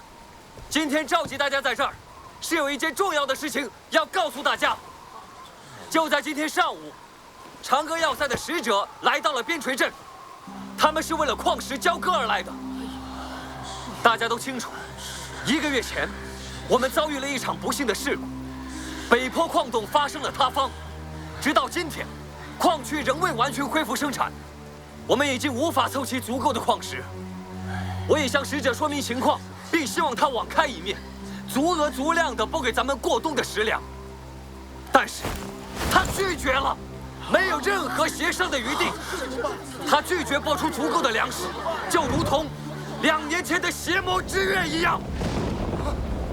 更糟糕的是，辉宝的占星家告诉我，今年冬天将比以往更为漫长，邪魔之月很可能要持续4个月以上。也就是说，如果放任事态发展，2年前的惨剧将再次发生，甚至更严重。请大家回忆起来，回忆起来，2年前我们所失去的一切。我们当中，有人失去了朋友，有人失去了爱人，有人失去了孩子。这一次，我们还要失去什么？我们还有什么可以失去的呢？我觉得王子搬出城墙一事，意图还是在贸易上。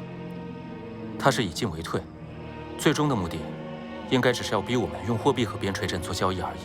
罗兰殿下因征王令而被派到边陲镇做领主，这些行动都可以理解。我们也没必要和辉宝王室产生正面冲突。如果我们可以按照殿下的要求，今后以低于市场30%的价格来收购矿石，这仍是笔值得做的买卖。另外，如果他真的能守住边陲镇，对我们同样有利。首先，我们能省下抗击邪兽的巨额支出；其次，要塞到边陲镇之间的这大片土地有了开垦利用的可能性，这些都是您的领地。最后，罗兰殿下不会永远留在此处，征王令只有5年，5年后，我们将得到一个更繁荣的边陲镇，那里的子民也还是您的子民。届时，您将坐拥全辉宝王国第3大领地。所以我的建议是，要塞今后以低于市场价30%收购矿石，并派人帮助4王子修建城墙，协同抵御邪兽。佩罗，你也太天真了吧！你是不是在开玩笑啊？有意思。照你说的，一定又是一个所谓的双赢的结论吧？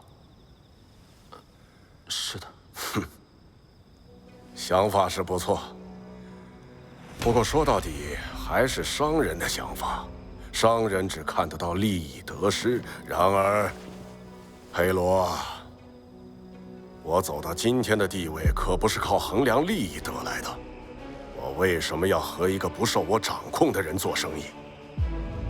在我这里，不听我的话就得受罚。至于边陲镇是繁华是破败都不重要，重要的是，那是我的地盘，谁都别想插手。王子也不例外。大家看，这是我从柳叶镇买来过冬的粮食，就在今天上午已经送到了边陲镇。有面包，还有奶酪、蜜酒、肉干，足足一个冬天的量，所有人都能吃饱。我以温布顿之名发誓，绝对不会再让2年前的灾难重演。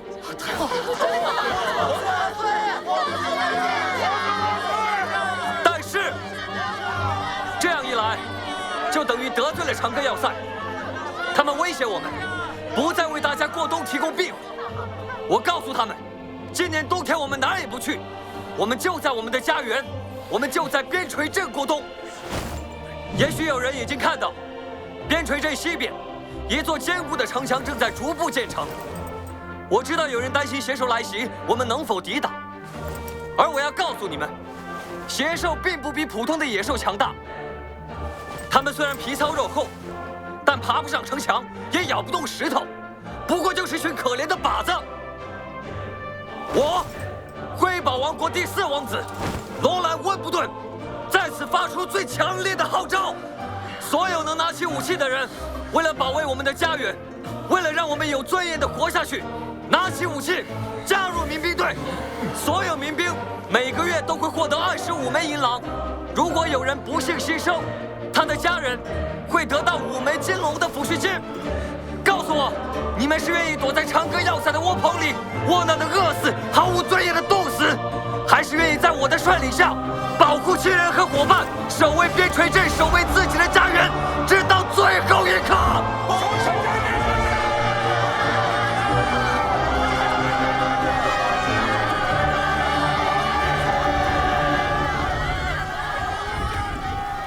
您刚才说我们身边的空气是由好多种气体组成的，真的吗？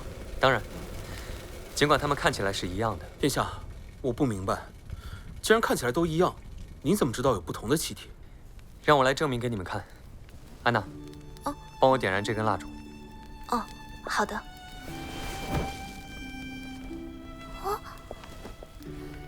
如果我把这个玻璃杯罩上去，你们知道会发生什么事情吗？火焰会熄灭。那火焰又是为什么会熄灭？因为杯子里面的空气烧光了。你是说，因为瓶子里没有空气了，所以火焰就熄灭了？是的，殿下。娜娜瓦，你把那边的石灰水倒在这个盆子里。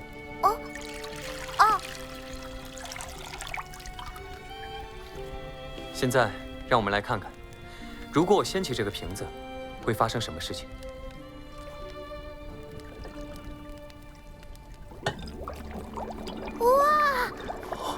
这是……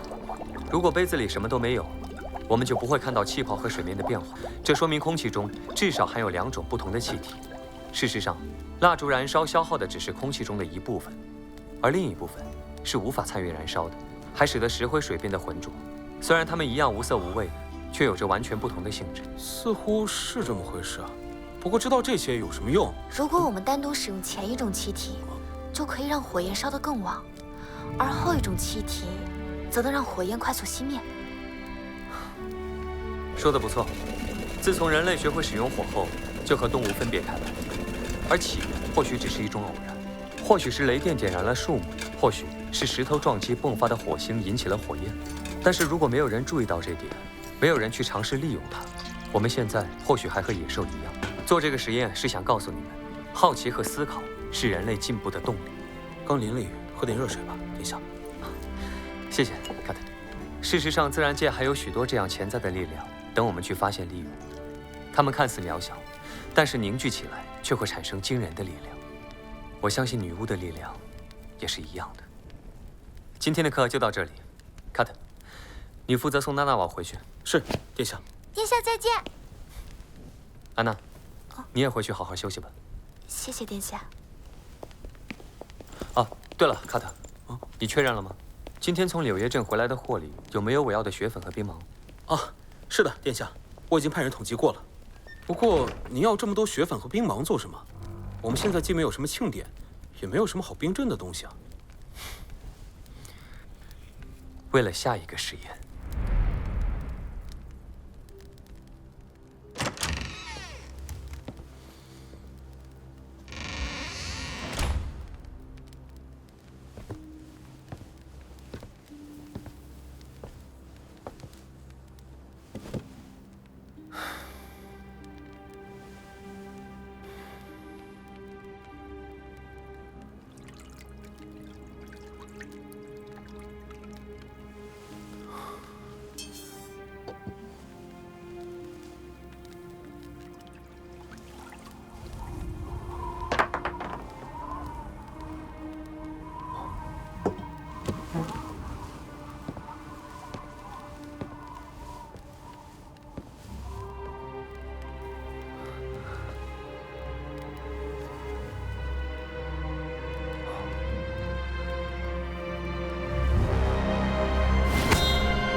不要动。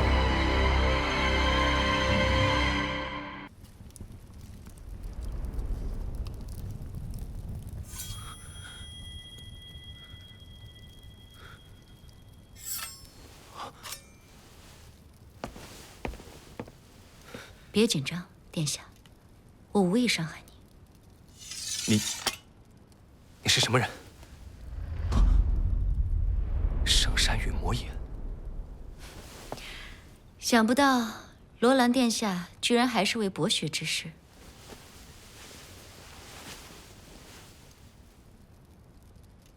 你是女巫？是的，您可以称呼我为夜莺。夜莺，你来这里的目的是什么？首先，我要感谢你，罗兰·温布顿殿下。感谢？为什么？因为安娜和娜娜瓦。 你知道安娜和娜娜瓦的事情？我是听说这里有女巫被捕，所以打算来营救的。让我意外的是，您并没有处死那个叫安娜的姑娘。接下来的1周，我都在观察，也知道了娜娜瓦的事。虽然我不知道您为何对女巫没有恶意，不过我还是要代表共助会感谢你。你说，你已经在我的身边潜伏1周了。哎呀，这样说话好累啊！您不应该请女士坐下吗？啊，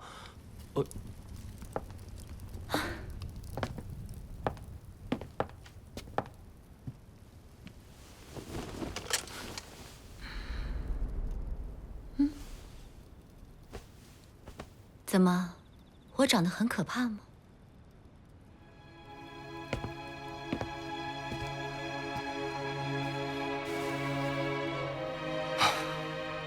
现在可以回答我的问题了吗？你果然不怕我。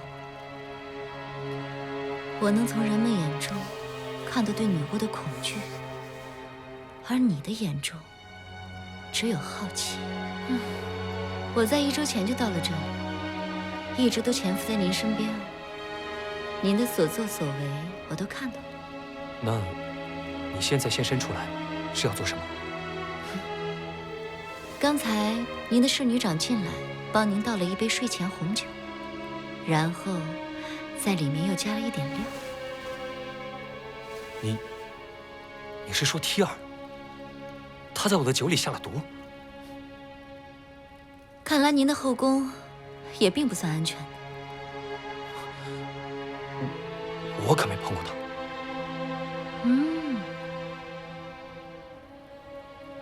也就是说，你救了我，我向你表示感谢。没什么，一命换一命。您救了安娜，我就帮您解决一个内奸，这样我们也就不欠你什么。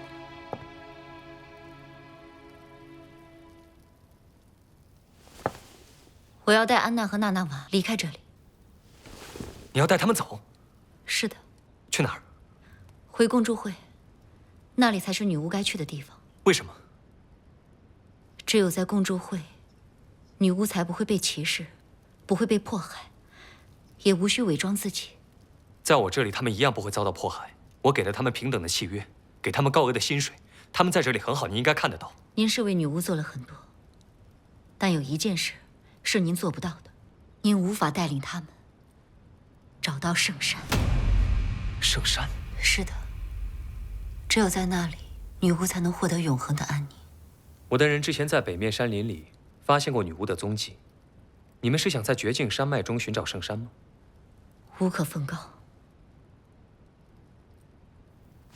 既然如此，我是绝不会答应的。2个月后就是邪魔之月了，群山之中又是冰雪又是邪兽，我不会让安娜和娜娜瓦以身犯险。要不这样好了，圣山什么时候都能找，你们干脆都来边陲镇过冬吧。等冬天结束了再去找也不迟。您说，把公主会带到边陲镇来？您真是有趣，那是不可能的。殿下，就算您不怕女巫，可害怕女巫的人太多了。女巫一旦暴露，教会很快就会找上门来。您为什么宁愿冒这么大的风险，也不愿让他们走？因为他们对我很重要。既然如此，您一定不希望安娜有生命危险吧？你说安娜会有生命危险？是的，这就是我为什么必须带她走。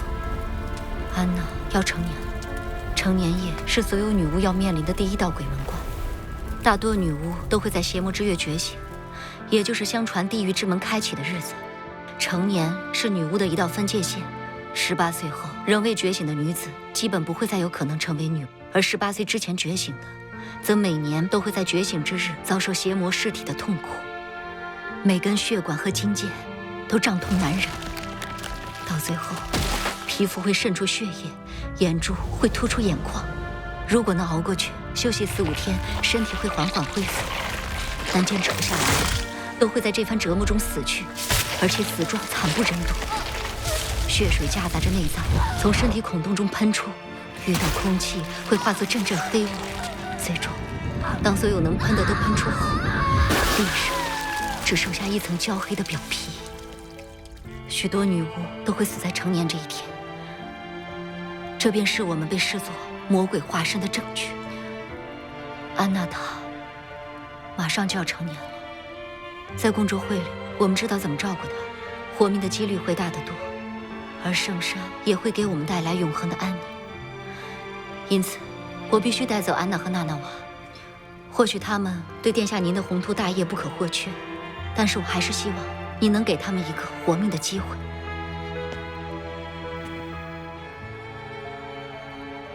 好吧，既然如此，我同意你带他们走，我带你去找他。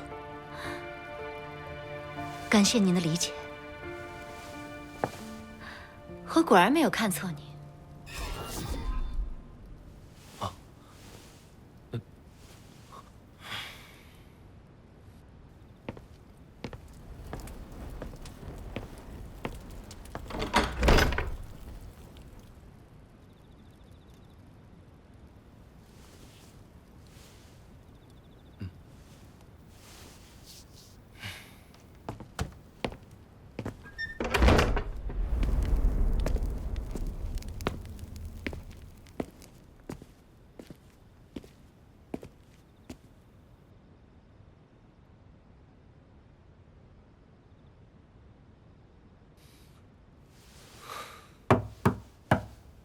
谁啊？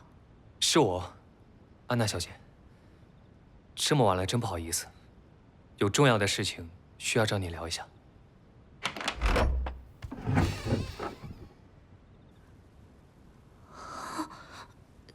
殿下，你们说的我都明白了，谢谢你夜莺，谢谢你来救我。但是，我不走。你说什么？我说我要留在这里。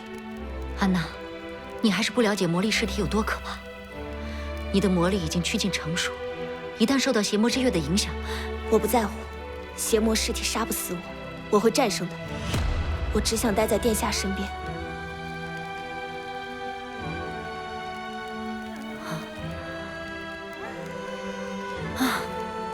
好吧，既然如此，我也暂时留下来好。怎么？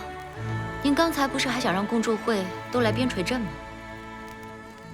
我有经验，等到成年之日，我好歹能帮上点忙。假如你没能挺过去，我也有处理后事的经验。我一定能挺过去。接下来这段时间，打扰了。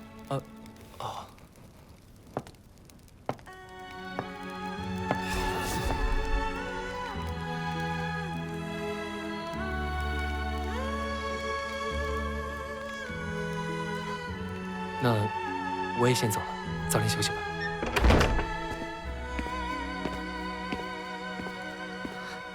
是，殿下。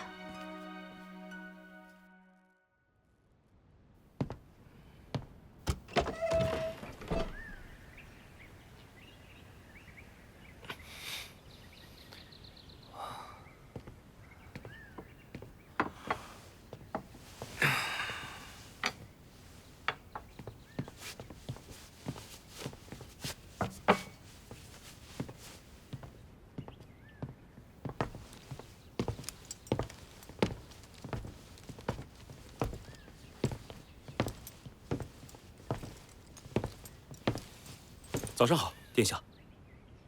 啊，卡特，早上好。有什么事吗？您的侍女长提尔昨晚死了。啊？怎么回事？今天早上，卫兵发现她从房间阳台摔了下去，现场没有打斗痕迹，也没有外人进出，所以应该是一场意外。哦，那好好安葬吧。是，殿下。去吧，我吃过早饭就去开例会，你们在办公室等我。好的，殿下。早安，殿下。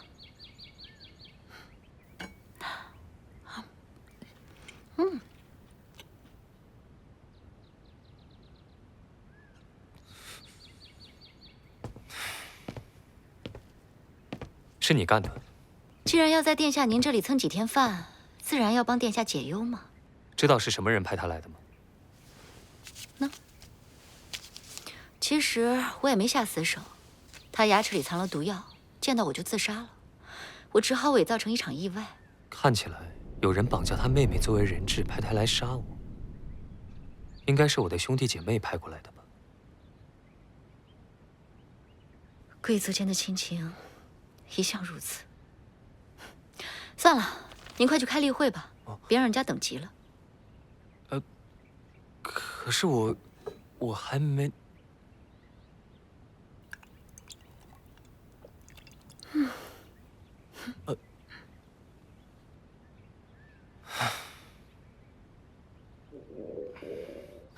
殿下，您没事吧？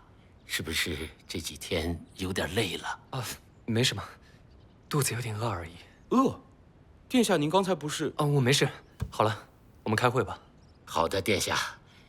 这次和柳叶镇的矿石交易，由于是按市场价50%卖的，我们只赚了200金龙，除去购买食物和城墙施工的花销，还剩下90枚。虽仍不宽裕，但过冬应该不难。可是您昨天宣布了召集民兵队，这部分支出就只能从您的个人金库出了。卡特，招募民兵队的事情怎么样了？这应征的人是很多，计划招募的100人队基本上都招满了，只是这支部队的训练和指挥都很成问题。我们不可能指望这样一帮工人和农民抵御协哨，他们甚至连剑都不会握。你的意见是，我们需要骑士。我知道殿下也许不喜欢当地那些贵族们，但是我还是觉得我们应该去争取一下包利斯男爵和骑士们的支持。请殿下允许我去见包利斯男爵，这事关边陲镇的安危。我想，我们是有机会征召他们参与战斗的。我明白了，卡特。你去约一下包利斯男爵，就说我明天上午会去拜访。是，殿下。谢谢您的理解。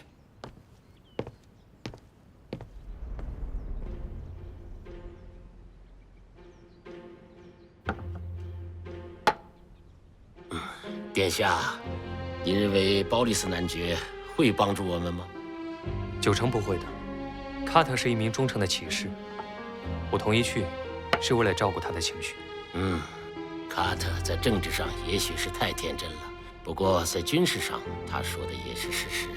殿下，您的皇后已经被吃掉了，骑士身陷重围，宰相独木难支。仅存的成兵再被吃掉的话，你又凭什么取胜呢？你过于关注那些诱饵了，巴洛夫。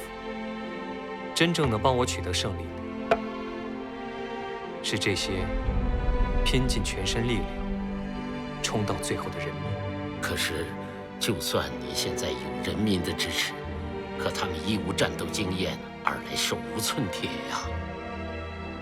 他们一定会得到充分的训练，而且他们也不会手无寸铁的去战斗。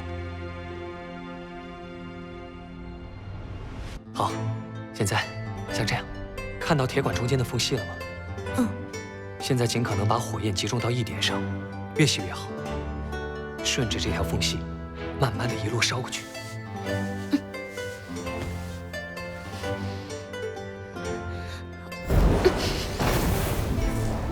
再努力收回来一点，让所有的温度都集中到指尖上。集中，再集中一点。就这样，没错。慢慢的，啊，顺着这条缝隙，对，烧过去。再慢一点，稳住，啊，稳住。你做到了。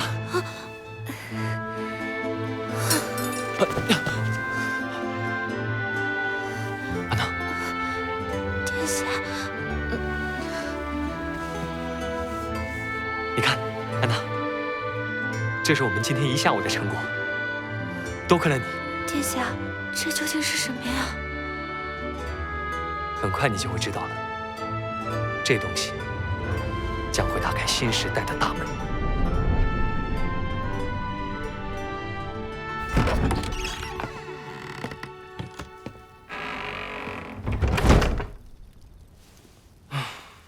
晚上好啊，殿下。你怎么像个跟踪狂一样？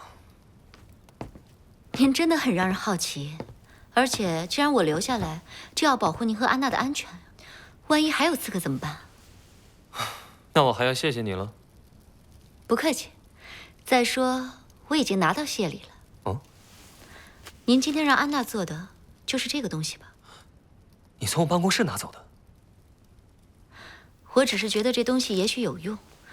共助会里也有会使用火焰的人。随便你拿去好了，我可以再画一幅。您对安娜确实很好，她也很信任您。我已经记不清信任和被信任的感觉了。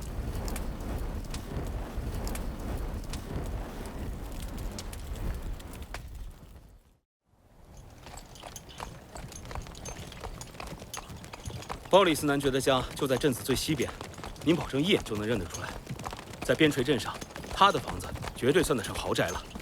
哦，据说是请了辉宝的设计师，用了上好的木材和石材建造的，即便是放在辉宝，也绝不逊色。他逢人便吹牛说，他的房子价值150枚金龙。那我倒是要好好见识一下。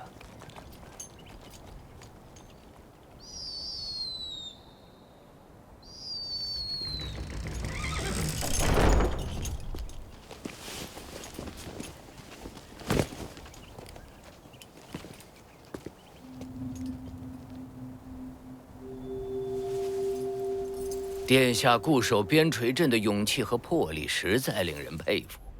您有难处能想到咱们，是咱们的荣幸。只是不知殿下想要我们做什么？民兵团现在缺少教官、必要的武器和有经验的战斗人员。我希望卿等可以响应我的号召，领着手下的骑士们共同保卫边陲镇。原来如此。说起来，殿下能亲自来求我们帮忙，照理说是责无旁贷的。不过嘛，真不巧啊，我手下的骑士们刚刚打了一场猎，现在很疲惫。再说和邪兽交手的事情凶险得很，我不能派他们去送死啊。殿下召集民兵，想必也是需要军费的吧？所以，为了表达对殿下的支持，我们商议了一下，我们几家共同出一点军费来资助殿下的行动，表示一下我们的心意，请殿下1枚金龙效纳。你们卡着。你们的好意，我接受了。殿下，那么今天就打扰到这里了。腿脚不方便，我们就不送了。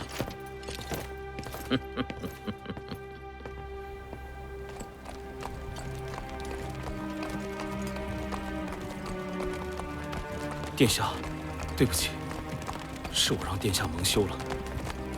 虽然我知道他们可能不会帮忙，可谁会想他们竟然如此，简直侮辱骑士的忠义之心。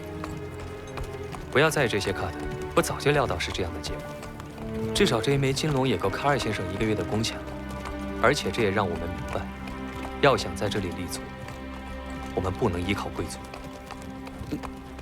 可是，如果不依靠贵族和骑士们，如何训练那只乌合之众？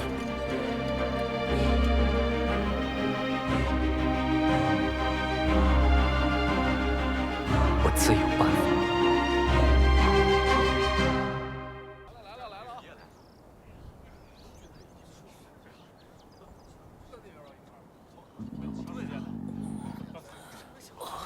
哟，班纳！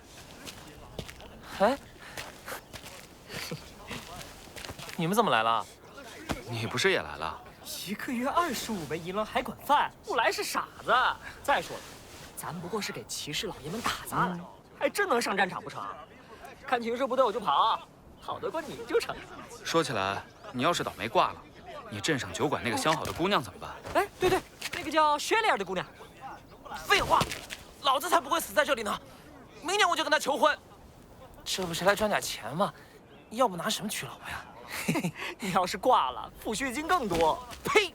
我才不会那么傻呢，那不便宜别人了吗？别傻了，能拿到报酬就不错了，还抚恤金呢。30枚银狼不够你娶老婆的。安静！所有人立正列队，辉宝王国第4王子罗兰·温布顿殿下到。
首先，我要感谢大家勇敢地站出来，为保卫我们的家园奉献力量。从现在开始，你们就成为边陲镇民兵队的一员了。在接下来的1个半月里，你们将接受严格的训练。当然，严格的训练就会有相应的回报。如果你们可以通过训练，那你们就会获得奖励，奖励就是今天的午餐每人加1个鸡蛋。下面，让我来介绍你们的队长。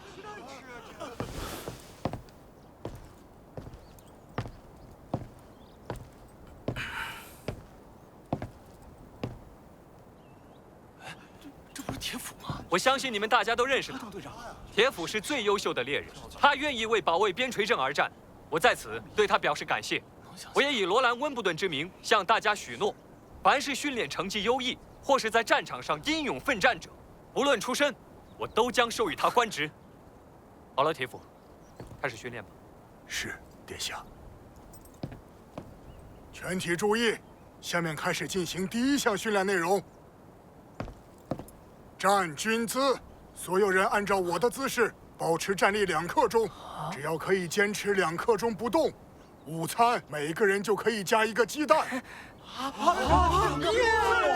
挺胸，抬头，提臀，收腹，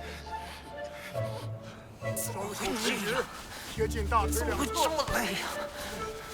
一动也不准动，维持2刻钟。坚持住，烦呐！再坚持1小会儿，就能吃到鸡蛋了。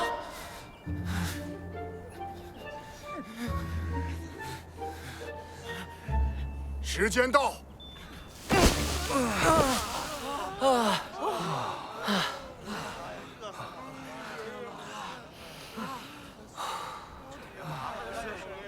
我们做到了！午餐有鸡蛋吃了。哎，我有1年没吃过了。管娜，你没事吧？没想到只是站着，都比做碎石匠累。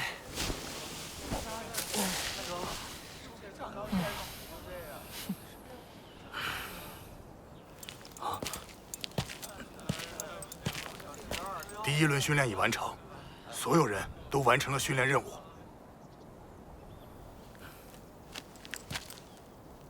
Cut。是，殿下。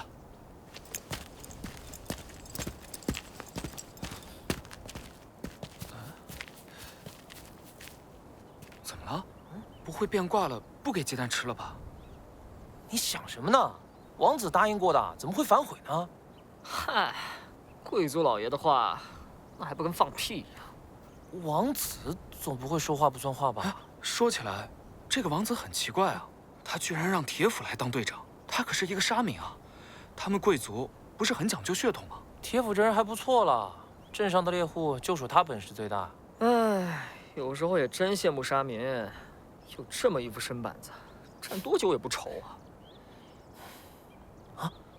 哎，别吵了，看，那个骑士老爷回来了。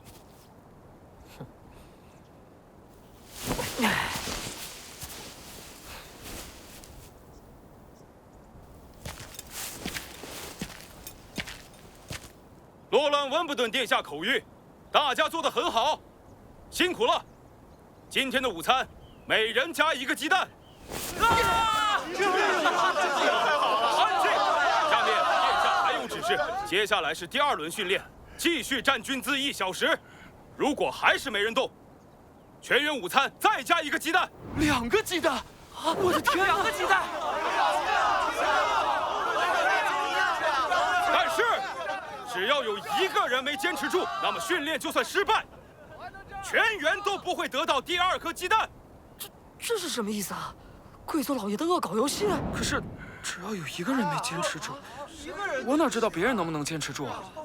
怎么样，凡娜，你还能坚持1次吗？为了第2个鸡蛋，老子拼了！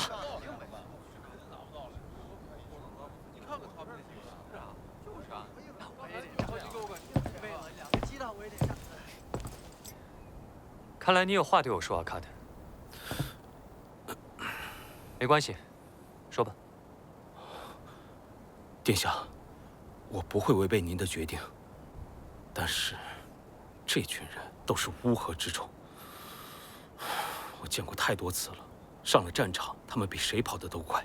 而且，现在的训练，说实在的，我也不明白到底有什么意义。我们总不能只靠站着不动来打败邪兽吧？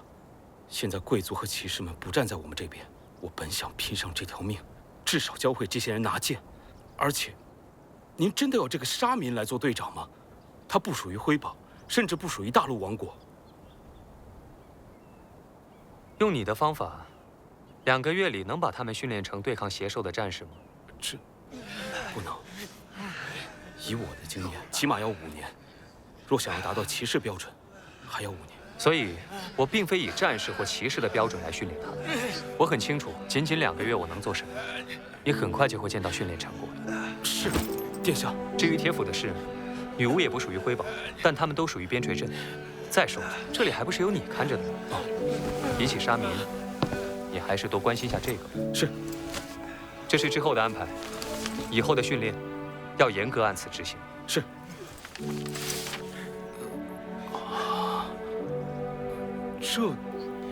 殿下，这跑步集合我都能理解，可这最后一条，难道您还要让他们读书识字？能尽快让他们读写命令即可。这部分我会亲自跟卡尔说明。可是，这对战斗毫无帮助啊！谁说的？一支善于战斗的队伍，必然是支有文化的队伍。这是历史总结的经验。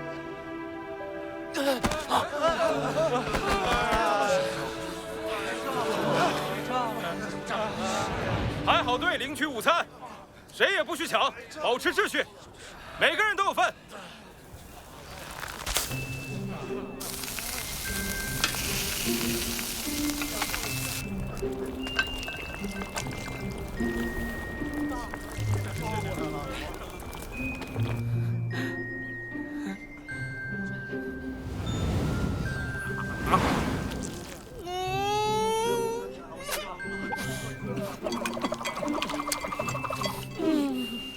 每天都有这么一顿，再干几个小时也值啊！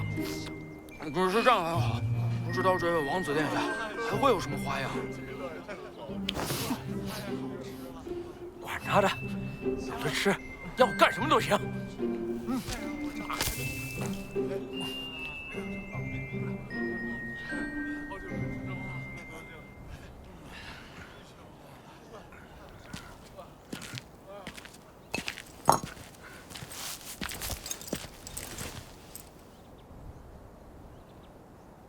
下午的训练从露时开始，直到太阳落山，所有人围绕边陲镇慢跑3圈，必须全员完成。明白了。倘若有人掉队呢？他们可以互相帮助，搀着、拉着、背着，不论用什么方法，都必须要全员完成。这是王子的命令。如果所有人都能完成训练，那么晚餐每人再加1个鸡蛋。听起来不错。祝你们好运。啊，对了，吃完晚饭，我建议你们早点睡，能多睡一会儿是一会儿。今天他们会睡得跟死猪一样，是吗？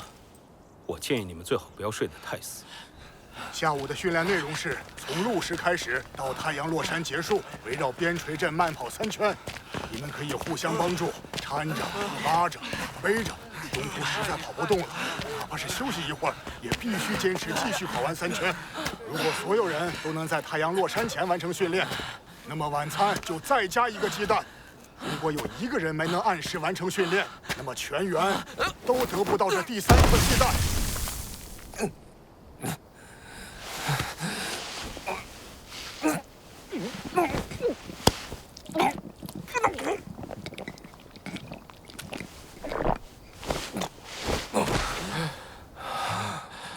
中午好不容易吃到的鸡蛋，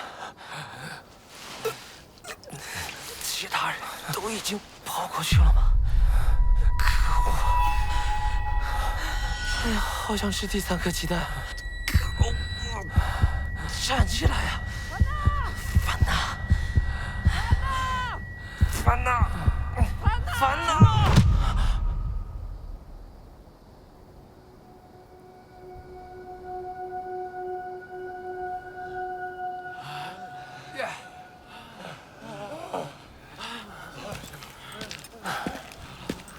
怎么样？所有人都完成了吗？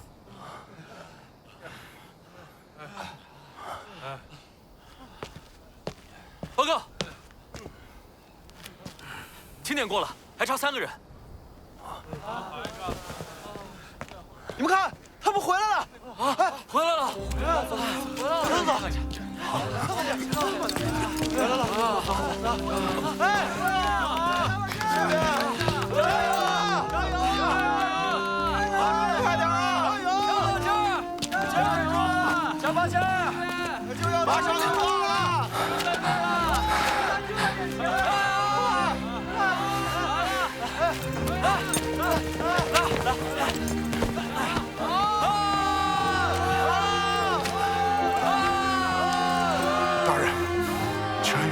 终点了，全员都到达终点了，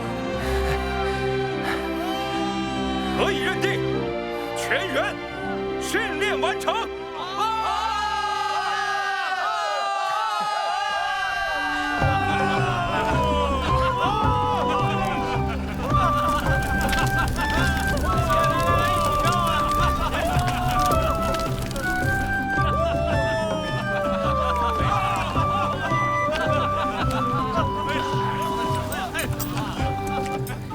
今天的训练完成的不错。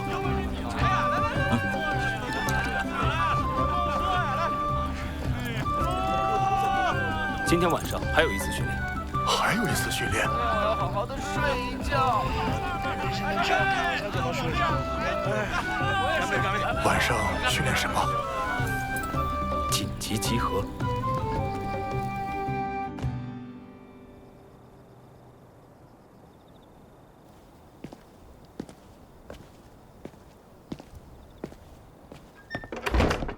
晚上好啊，殿下。你也太辛苦了，到现在刚回来还要办公。我趁热帮你把培根吃掉了。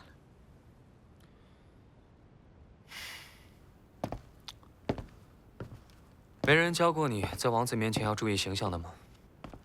我记得最开始你还挺守礼仪的。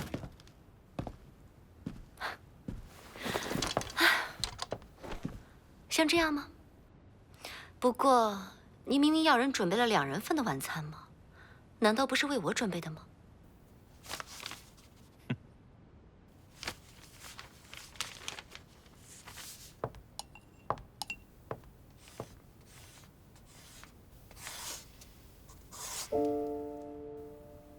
听说民兵队的开销都是您自己掏的腰包。只要能保住边陲镇，一切付出都是值得的。那您又为什么要教他们读书写字呢？文化教育可以让他们知道为何而战。也许现在还表现不出来，但这对未来的战斗很重要。为何而战？他们不是为了吃饱肚子而战吗？眼前是的，但是我必须教会他们，战斗真正的意义是什么。你们呢？女巫共筑会又是为何而战？我们只是为活命而聚在一起的一群可怜人，哪有心思想这些？只是活下去就已经很累了。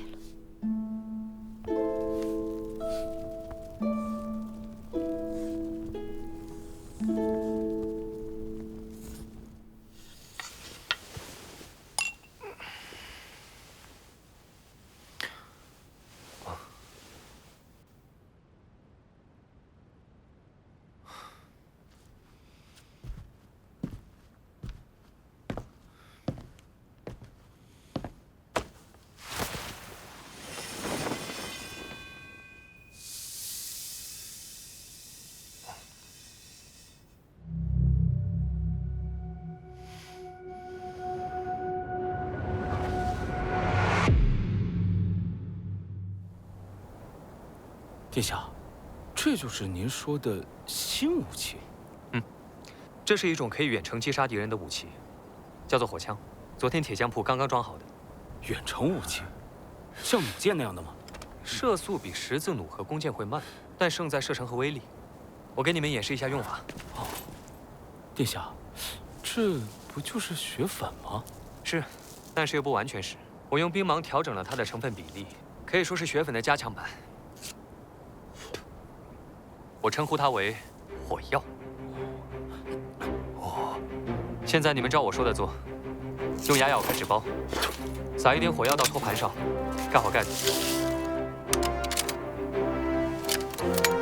剩下的和弹丸一起装进枪管，用通条储实。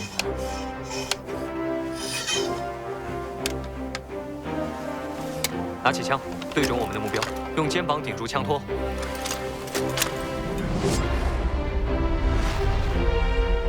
好了，注意，现在不要扣扳机。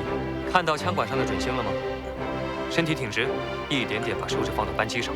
注意射击的时候后坐力很大，一定要站稳了。瞄准，开火！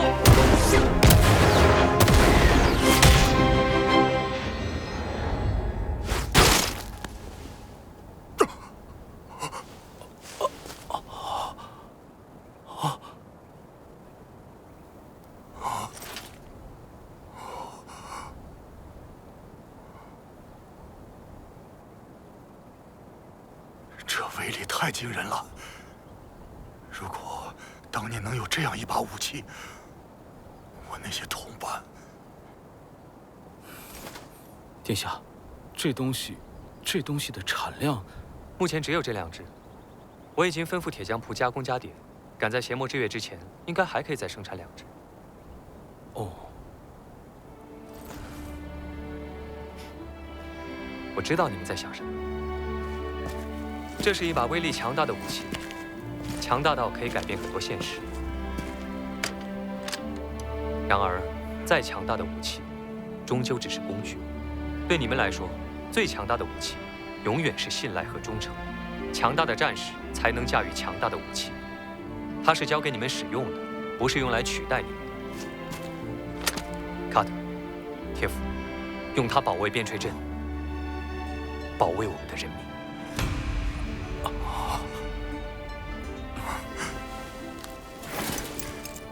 是，殿下。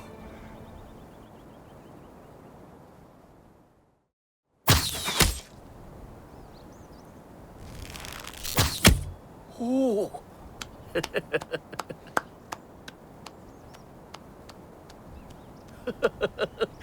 非常精彩，大人。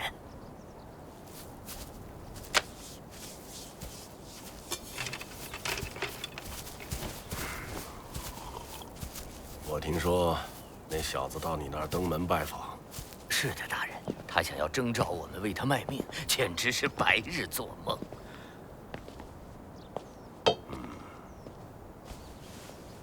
他现在还有什么动静吗？大人，我都派人打探清楚了，城墙确实快建好了。听说是用了一种辉宝那边的炼金药粉，使得建筑速度变得飞快。另外，他招募了一帮民兵，既没有武器，也没有骑士，天天在那儿瞎折腾，还为这帮人吃鸡蛋，简直笑死个人。他们有鸡蛋吃？是的。这小子从柳叶镇买来了过冬用的粮食，都存在他的城堡里。大人，这小子真是不知道天高地厚啊！依我看，等冬天到了，有他哭着来求大人您的时候。你是说，他现在有城墙，有军队，还有粮食？是大人。鲍里斯，也许就像你说的那样，他的城墙脆弱不堪。他的军队不堪一击，他的粮草也有限。不过，我绝对不会给他任何一点机会。1、2、1，1、2、1，1、2、1，1、2、3、4，1、2、3、4，1、2、1，1、2、3。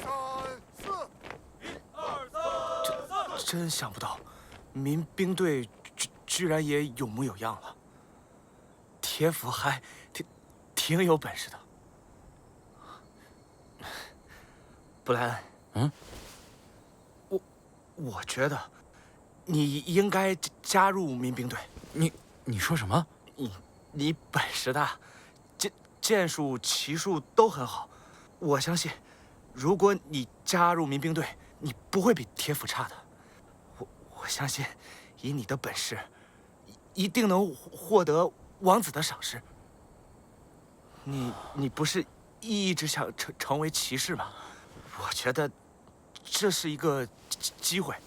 四王子殿下看起来是一个值得托付的人。那我们一起去参加民兵队吧，然后一起成为殿下的骑士。我不行了，我现在挺好的，能和你一起保护这里，挺好的。走了，巡逻了。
还是你先去，我再练2天。你自信一点。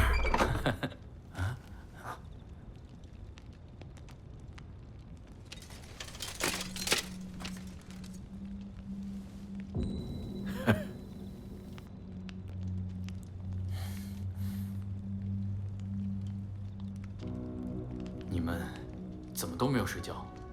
发生什么事了吗？队长，有事情商量。我有桩好活介绍给你们，你们想不想被册封为骑士？骑士？你们知道我叔叔吧？他是公爵大人的亲信，这桩活是他亲自交代我的。他说四王子对公爵大人不敬，这让公爵大人十分不高兴。他要让四王子认清谁才是西境的主人。难道你们打算刺杀？怎么可能？他再怎么说也是王子，杀了他，公爵大人也脱不了干系。我说了，这是桩好活。你们觉得目前对四王子而言最重要的是什么？是粮食。没了粮食，他就只能乖乖回要塞。你的意思是，公爵大人允诺，只要我们烧掉粮仓，他就册封我们为骑士，并将要塞东边的封地划分给我们。多好的机会呀，队长，你说呢？不行，殿下说了，今年邪魔之约可能要4个月。你们把粮食烧了，大家吃什么？2年前的事，你们忘了？谁在乎？我们又不是边陲镇的人，只要烧了粮仓，就能去要塞过好日子了。就是，难道你们想在这鬼地方吃一辈子矿渣吗？哼！可是那些粮食，在王子殿下的城堡里，凭你们几个，又怎么可能进得去？所以我才要叫上你呀！我记得听你说过，后山沟里有一处废弃水井，和城堡下方的水道相连，通过它便可以悄无声息地直达城堡花园。你小时候不还爬进去过吗？怎么样，跟我做上这一笔，你今后也能成为骑士了，还是公爵大人亲自册封的骑士哦。一群疯子！骑士应该勇于和不公平斗争，不为强权保护弱者，为私人恩怨不顾民众死活的人，不配做骑士。我绝不允许你们这么做。布莱恩，我们。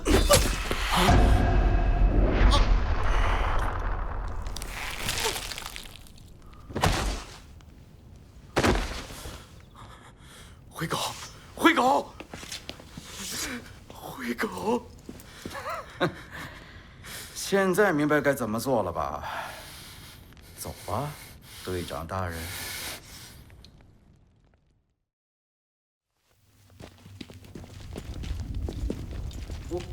我叫灰狗，我跟你一起加入巡逻队。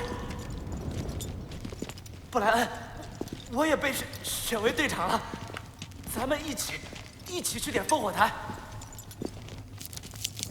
我相信，以你的本事，一定能获得王子的赏识。你不是一直想成为骑士吧？能和你一起保护着，挺好的。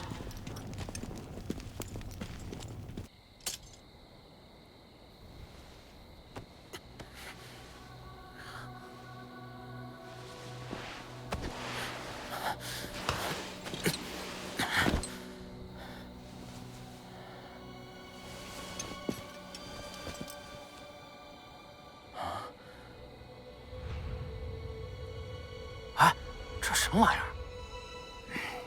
管他的，别发呆了，走。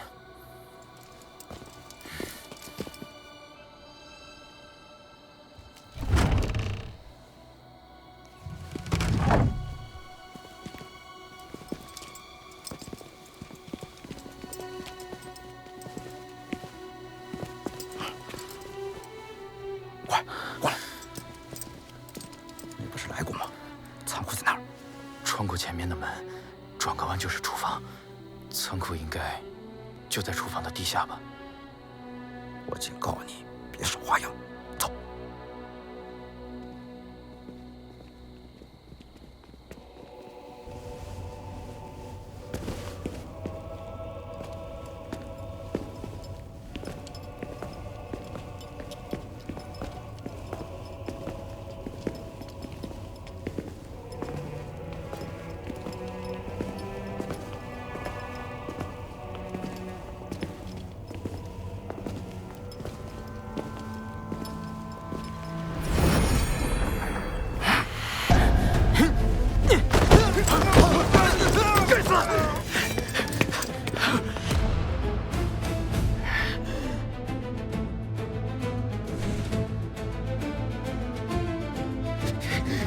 找死！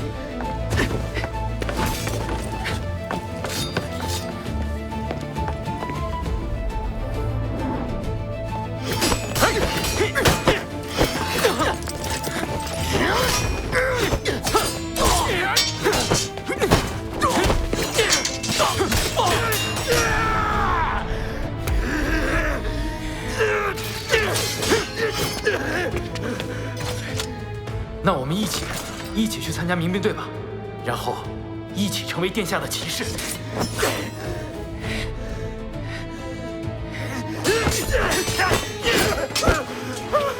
耶！灰狗，让我为你复仇！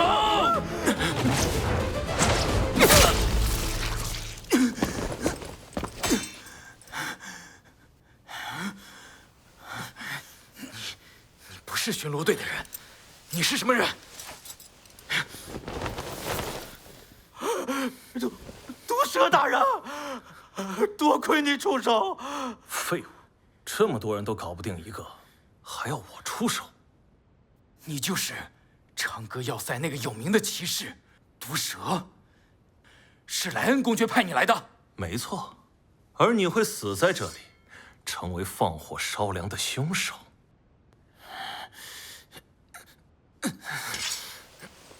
我不会让你们得逞的。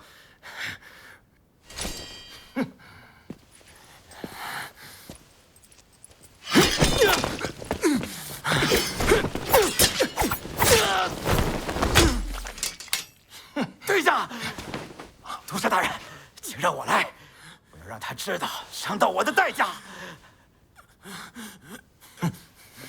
做的利索点，别忘了我们的正事。是。相信我，你会死得很痛苦。对不起，灰狗，没能成为骑士，也没能替你复仇。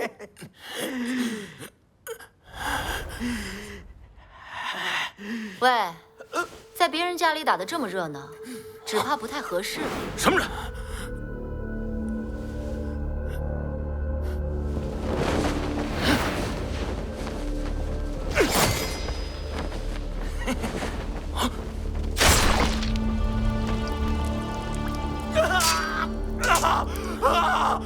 从阴沟里溜进来的老鼠，把你们的脏手从我的小鱼干上拿开！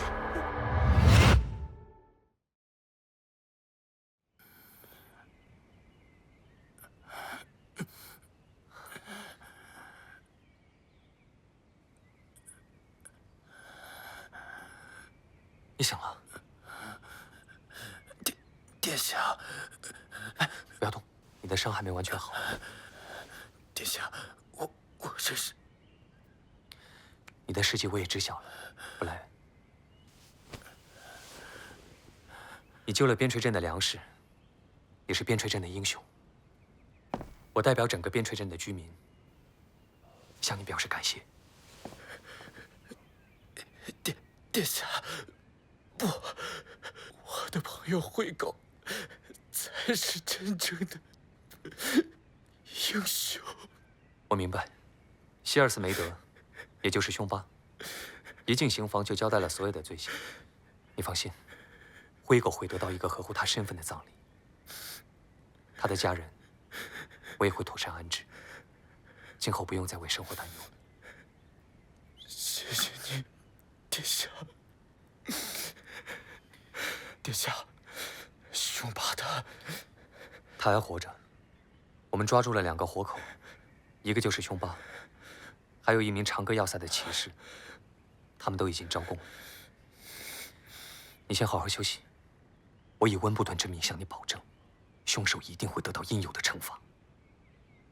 巡逻队的工作我已经安排其他人去做了，等到邪魔之月结束，我将会为你举行册封礼。殿下，您的意思是？是的，布莱恩，你将成为我的骑士。您刚才说要惩办凶手，不过这恐怕不那么容易。怎么了，巴洛夫？这件事肯定和长歌要塞的莱恩公爵有关。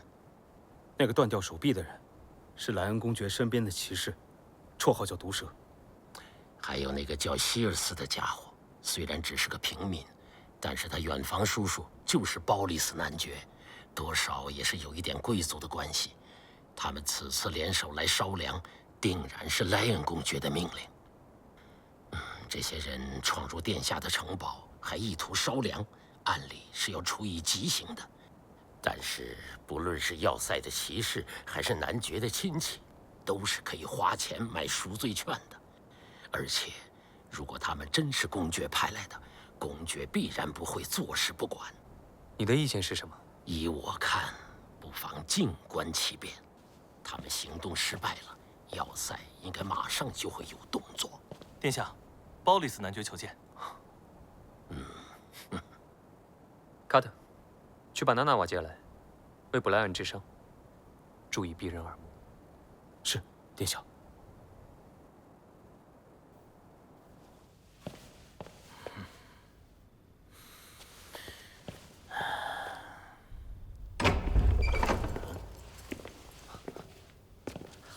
您好，殿下。卿此次前来，是有什么事吗？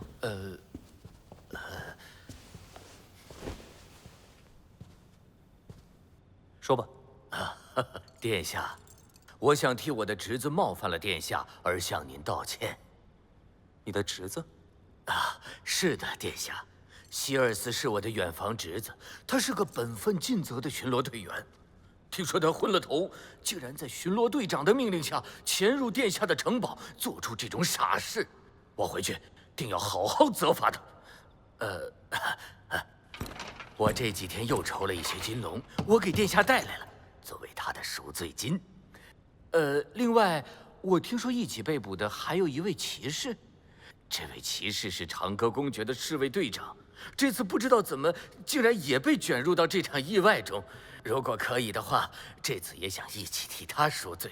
这里有50枚金龙，还请殿下高抬贵手。卿是想说，此次暗杀事件是莱恩公爵安排的？啊？不，莱恩大人对此事毫不知情啊！是吗？也就是说，此次行为完全是公爵大人的侍卫长的个人行为。是的，公爵大人忠于辉宝王室，绝不会允许此类行为的。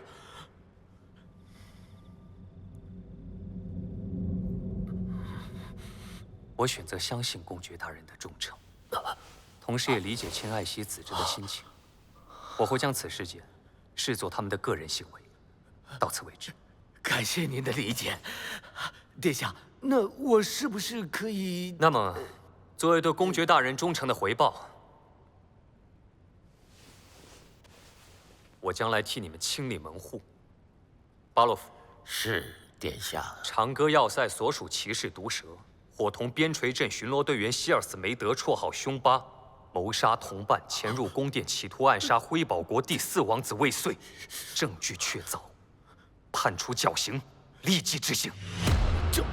绞刑？这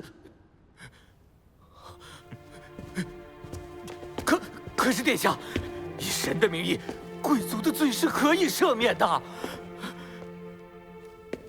如果赦免他们是神的旨意，那我就送他们去见神好了。还有，卿作为本镇的地方官，请务必参加，共同见证法律的公正。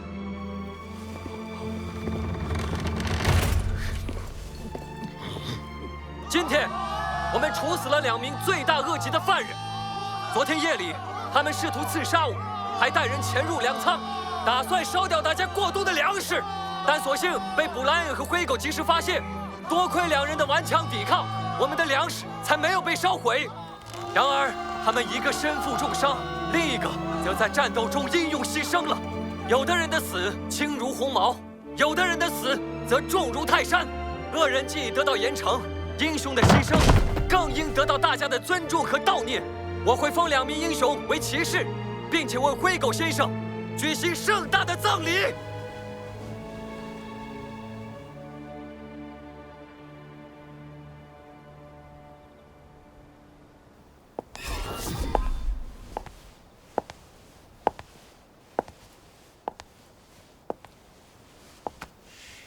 谢谢，这次多亏了你。如果这批粮食被烧毁，我真的不知道该怎么办才好。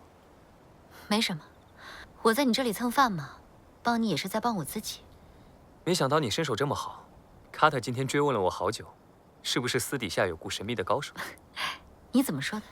我说，那位神秘的高手还不能露面，等到时机成熟，我再告诉他。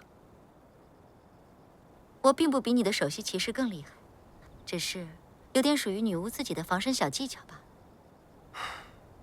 之后类似的事件也许会越来越多。你干脆正式留下来，当我的暗卫。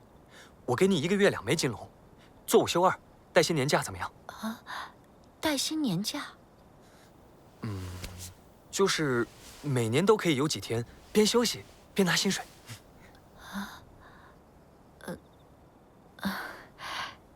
您说的我不懂。殿下，您今天以神的名义处死了那2个人，他们是骑士，是贵族的亲戚。然而，您又违背了神的意志，救下了安娜，保护了娜娜瓦。神对您来说，究竟是什么？狩猎女巫的不是神，而是教会。你我都知道女巫是无辜的，所以我救下他们。无论是骑士还是贵族，犯罪就是犯罪，就自然要受到应有的惩罚。区别在于，法律是为了保护谁而制定的。在历史的长河中，有多少神是被不同的人信奉？就有多少罪恶是以神的名义进行的。我只是在为我的人民做我认为正确的事情。我相信真正的神可以理解我的行为，若他不理解我，则他就不是神。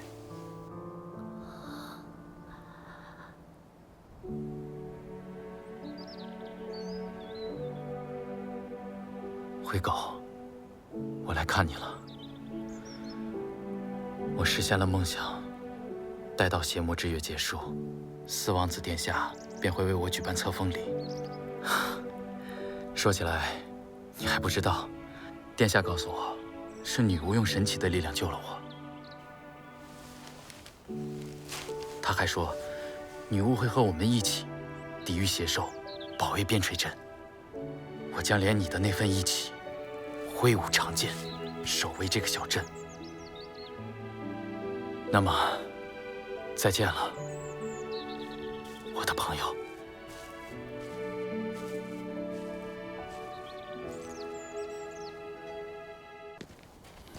大人，亵渎，那是彻彻底底的亵渎。他毫无怜悯之心，当着我的面绞死了我的侄子和您的骑士。阁下，我和骑士团都准备好了，就等您一声令下，我们就踏平边陲镇，用那小子的头盖骨当顽石。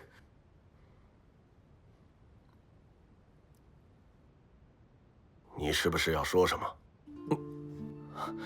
阁下，这不是一时的意气之争，这样做相当于牺牲整个边陲镇的居民，而且必然会导致和辉宝王室彻底决裂。懦夫！难道就看着那小子骑在我们的脖子上拉屎吗？阁下，我理解您的愤怒，但现在却非出兵的最佳时机。一旦开战，我们的敌人不是四王子，而是整个辉宝王室。说下去。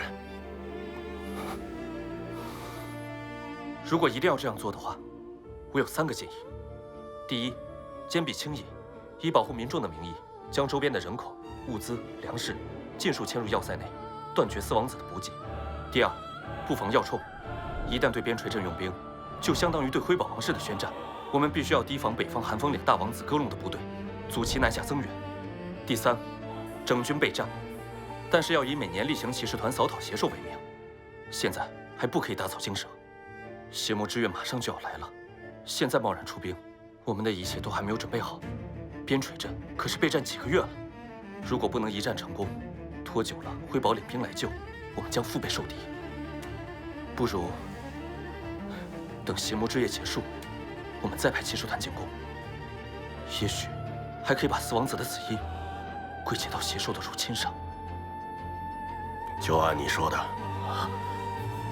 做好一切准备，或者他死于邪魔之月，或者死于我的铁骑之下。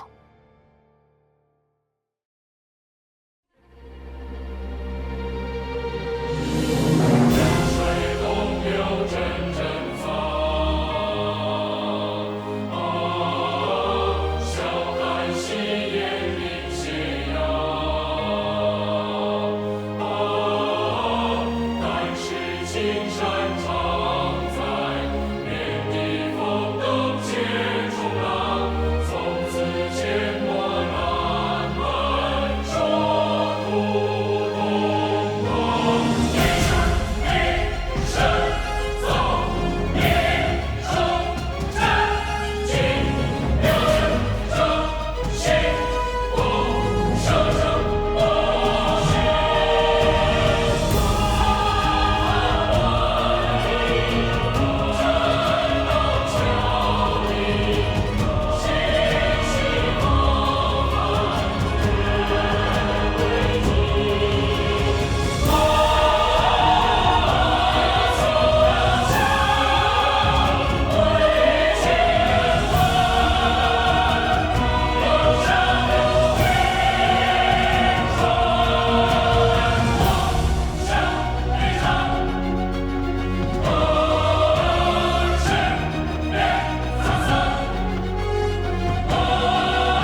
这就是您说的力大无穷的玩意儿，看起来像个炉子，然后带这些轮子和杆子。待会儿你就知道了。安娜小姐，点火。好的。这是烧水，所以还真是个炉子。没错，其实就是个炉子，和一些轮子，还有金属杠杆。关键是，它们被某种规律组合在一起。规律？这就是我之前跟你们讲的，隐藏在自然界中的力量——蒸汽的力量。只要我们掌握那种规律，哪怕是自然界中再微小的力量，也可以汇集在一起，势不可挡。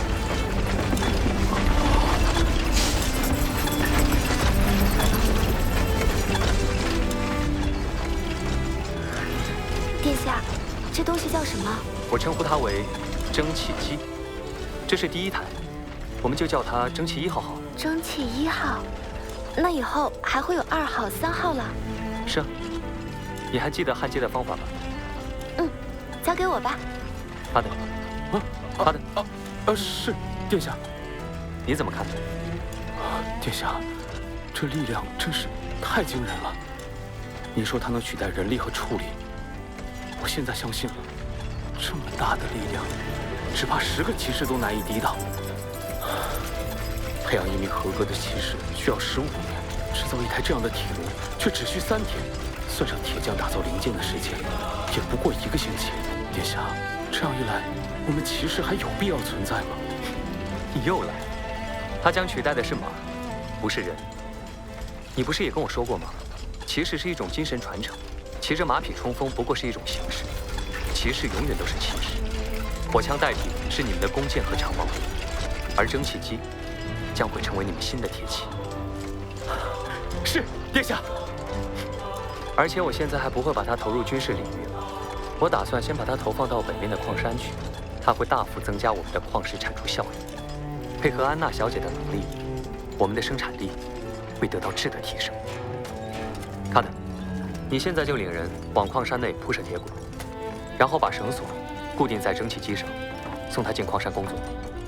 以后，我们用蒸汽机运送矿石，这样就能省去人工，出产速度也会大大加快。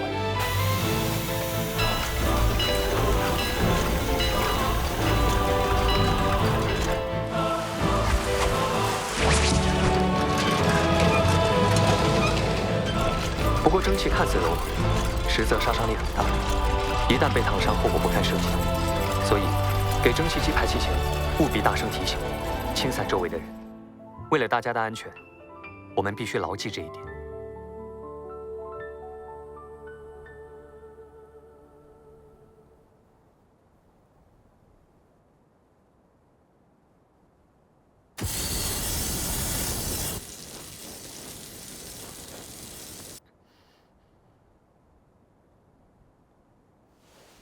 安娜姐姐，要不要休息一会儿？啊，没事，我就来。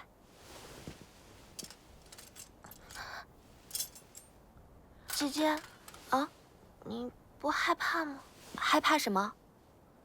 邪魔是体啊，茵茵姐姐说的，总感觉很可怕。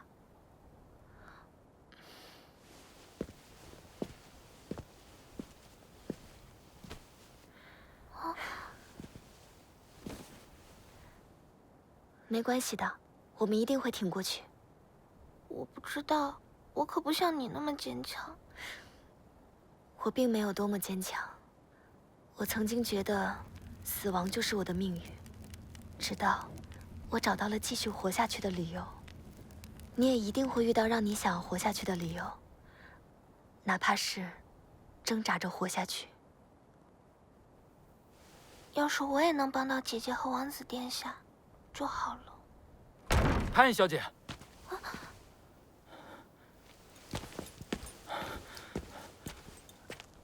安娜小姐，潘小姐，殿下请您赶快去一趟，有人被烫伤了。怎么会发生事故？负责操作蒸汽1号的工人钉子，没有按照殿下的安全标准去进行放气操作，正好工头铁头经过他的视野盲区，伤势怎么样？这面部大面积烫伤，非常严重，只怕是撑不过今晚了。不行，快，让布莱恩把娜娜瓦带来救人。是，殿下，请等一下。怎么了，巴洛夫？殿下，布莱恩忠心耿耿，可是这些矿工不可信任。如果让潘恩小姐出手救人，那她女巫的身份和咱们这里有女巫的秘密可就保不住了。没关系，迟早的事。工业化刚刚起步，绝不能因为这种事故让群众对蒸汽1号产生恐惧。救人！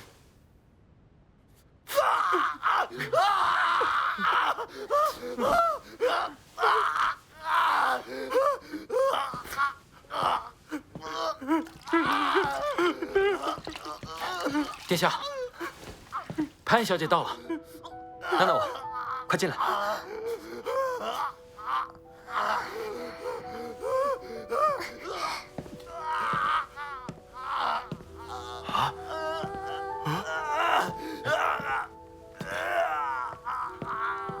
娜娜瓦，就像平时练习一样，快救救她。嗯。卡特，是。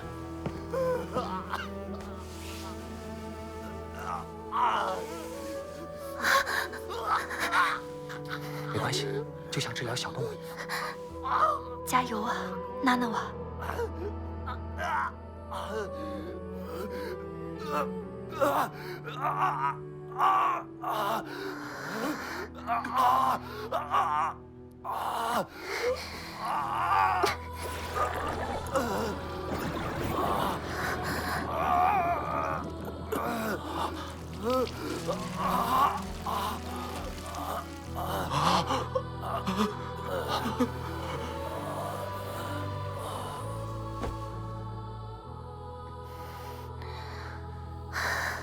干得好，娜娜瓦！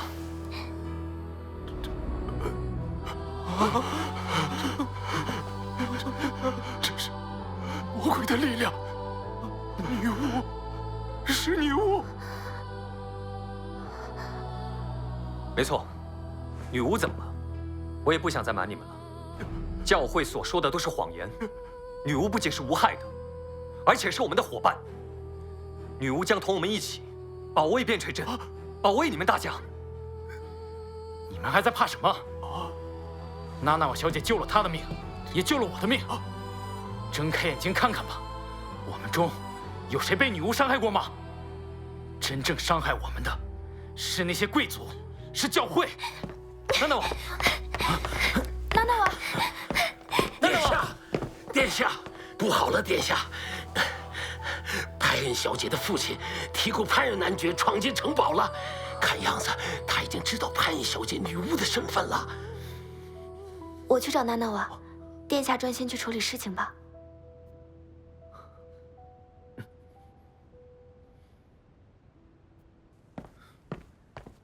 这里交给你，你好好劝劝他们。是，殿下。走吧，该来的都会来，让我们去会会他。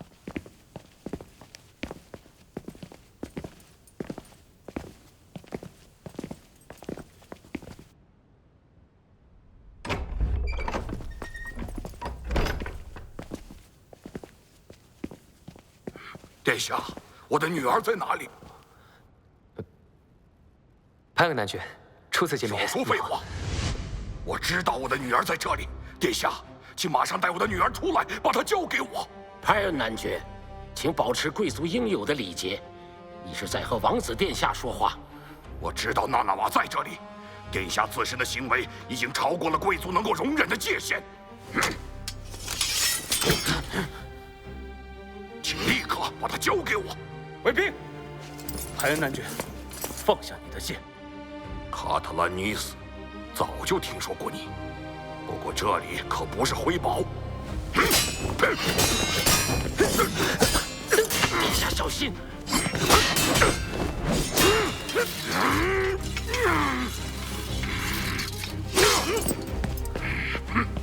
潘恩男爵，我理解卿的立场和处境，可你毕竟是娜娜瓦的父亲，您忍心这么做吗？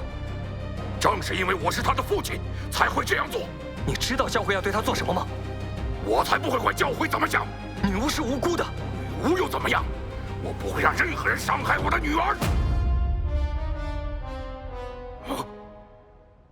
你说，你不在乎娜娜瓦是女巫？你说，女巫是无辜的。原来，殿下是出于保护娜娜瓦的目的，才把她接到城堡里来的。是的，平时我只是喊她来学习一些知识，做了一些训练。哦，请宽恕我的鲁莽，殿下。我太着急了，我以为是殿下知道了娜娜瓦是女巫的事情，才会派人来抓她的。没什么，误会而已。话说，卿是什么时候知道娜娜瓦是女巫的？这有一段时间了，我一直小心翼翼地掩盖消息。娜娜瓦，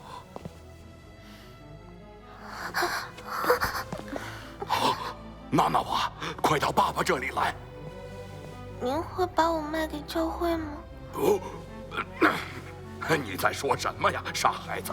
教会才不会收你这样的笨蛋呢！快来，跟爸爸回家。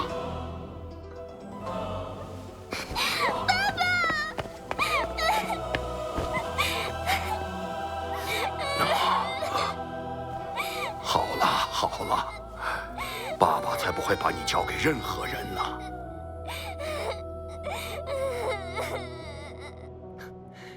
第一个发现他觉醒的并不是我，而是他的老师卡尔范伯特。由于和安娜是朋友的关系，他将娜娜瓦托付给我，希望我能给予她保护。而在这1个半月里，他有空就会来城堡练习他的能力。啊，对了，娜娜瓦的能力是治愈。哦，是这样吗？我说那只猫怎么就突然能跑能跳了？其实也没什么。我回家时看到这孩子正抱着一只被马车撞到的猫坐在门口，我还打算从背后过去吓他一下，没想到那猫看到我就跑了，跑得那叫一个快呀！明明被撞断了腿来着。你们是朋友？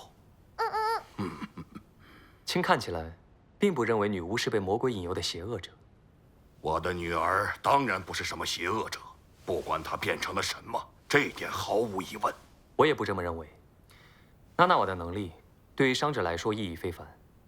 派克男爵，卿刚才说不会把娜娜瓦交给任何人，不过我希望她能留在边陲镇，协助我一起对抗邪魔之月。殿下，请恕我拒绝。娜娜瓦还小，邪魔之月又这么危险，我一定要带她在身边。爸爸，不要说了，你懂什么？能治疗小动物有什么了不起？你在这儿还要给殿下添乱。殿下，您的开明让我刮目相看，可是其他镇民可不会这么想。我真的没办法让娜娜娃在这里冒险呐。你应该知道，现在边陲镇的危险可不只是邪兽而已。回头回家去，我领你去要塞，跟谁都不要提这件事，知道吗？进来。殿下，刚刚受伤的矿工们有话想对派恩小姐说。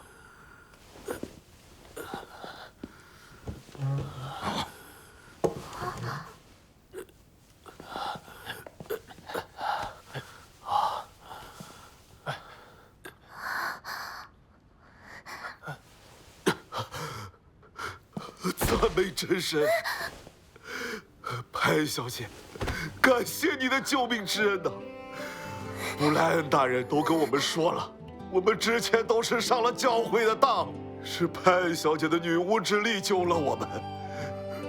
小姐的大恩大德，我们永远不会忘记。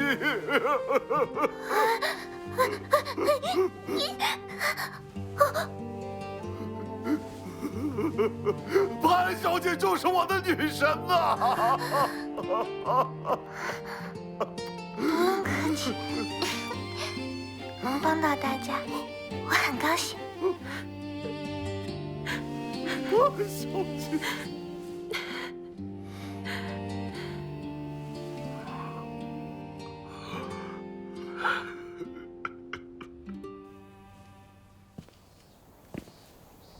潘恩男爵，听说卿的爵位继承自令尊，他曾是一名骑士，后来因为作战有功，被授予了男爵爵位和封地。正是如此，殿下。那是一场为无辜者挺身而出的荣誉之战。邪兽突破了要塞的防线，进入西境腹地，那是令尊的防区。他召集民兵，带着自己的侍从，正面与邪兽作战，并获得胜利。卿当时也是亲历者吧？是的，我当时只有10几岁，跟随父亲一同上的战场。领头的邪兽是一只混合种，体型巨大，像鹿又像牛，它的腿比我父亲的身体都要粗，奔跑起来地面都在颤抖。那家伙的兽角至今还挂在我家壁炉上。潘恩男爵，卿看起来并非传统意义上的贵族。卿的盔甲、佩剑，以及手上的硬皮剪子，骑士的精神仍然在卿的血液中流淌。殿下，这次我同样组织了民兵队，同样为了保护我们的家园和人民。潘恩男爵，我希望卿可以同我们并肩奋战。那，殿下，我能否将娜娜瓦送回长阁要塞？从未有人在这里抵挡过邪兽，万一失败的话，卿有没有想过，万一娜娜瓦在长阁要塞被人发现是女巫的话，会有什么样的后果？刚才你也看到了，边陲镇的人民接受了娜娜瓦，很快，娜娜瓦的名字会被人们像守护天使一样传颂。她在这里才是最安全的。边陲镇不会失守。当邪魔之月来临，我会在城墙上与领民并肩奋战。我们的对手不过是一群变异了的野兽，不是刀枪不入的魔鬼。令尊曾在毫无遮掩的平原上击败了他们，更何况我们还有道难以逾越的城墙。如果真的发生意外，我会让娜娜瓦先行离开，还有安娜。既然如此，我相信您，殿下。我愿意为您而战。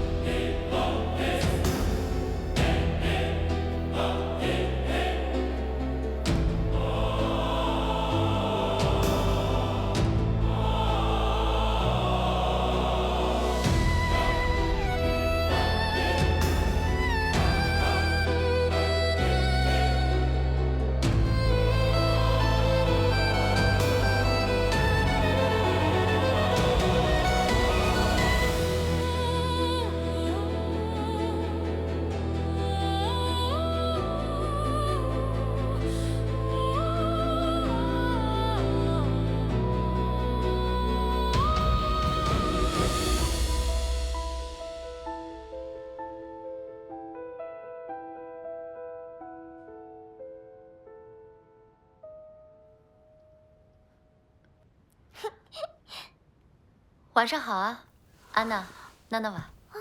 莹莹姐姐，我带了鱼饼来，要吃点吗？鱼饼呀，娜娜瓦，记住殿下说的话，吃东西前先去洗手，去打一盆水来。哦，好。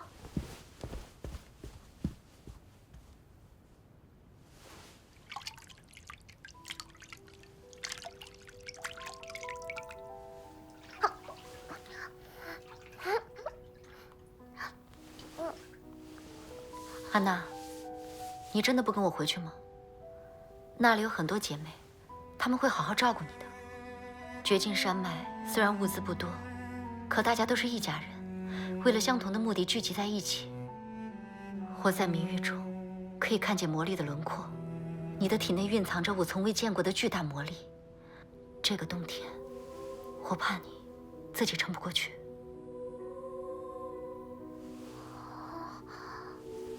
在成为女巫、加入共助会之前，你住在哪儿？我以前住在东边的一座大城市，离辉宝不远。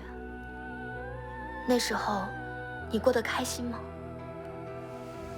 我之前住在旧矿区边上的一栋破房子里，我的母亲因火灾而死，我的父亲为了25枚金龙出卖了我。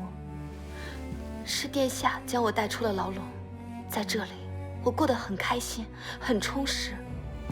但你出不了这个城堡。我们要去追求真正的自由，我正在追求真正的自由。如果圣山就是女巫的安稳和归宿，我想我已经找到属于我的圣山了。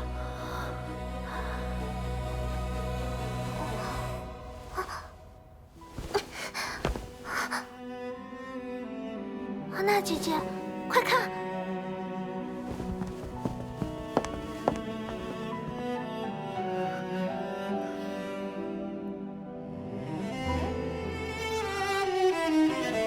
下雪了。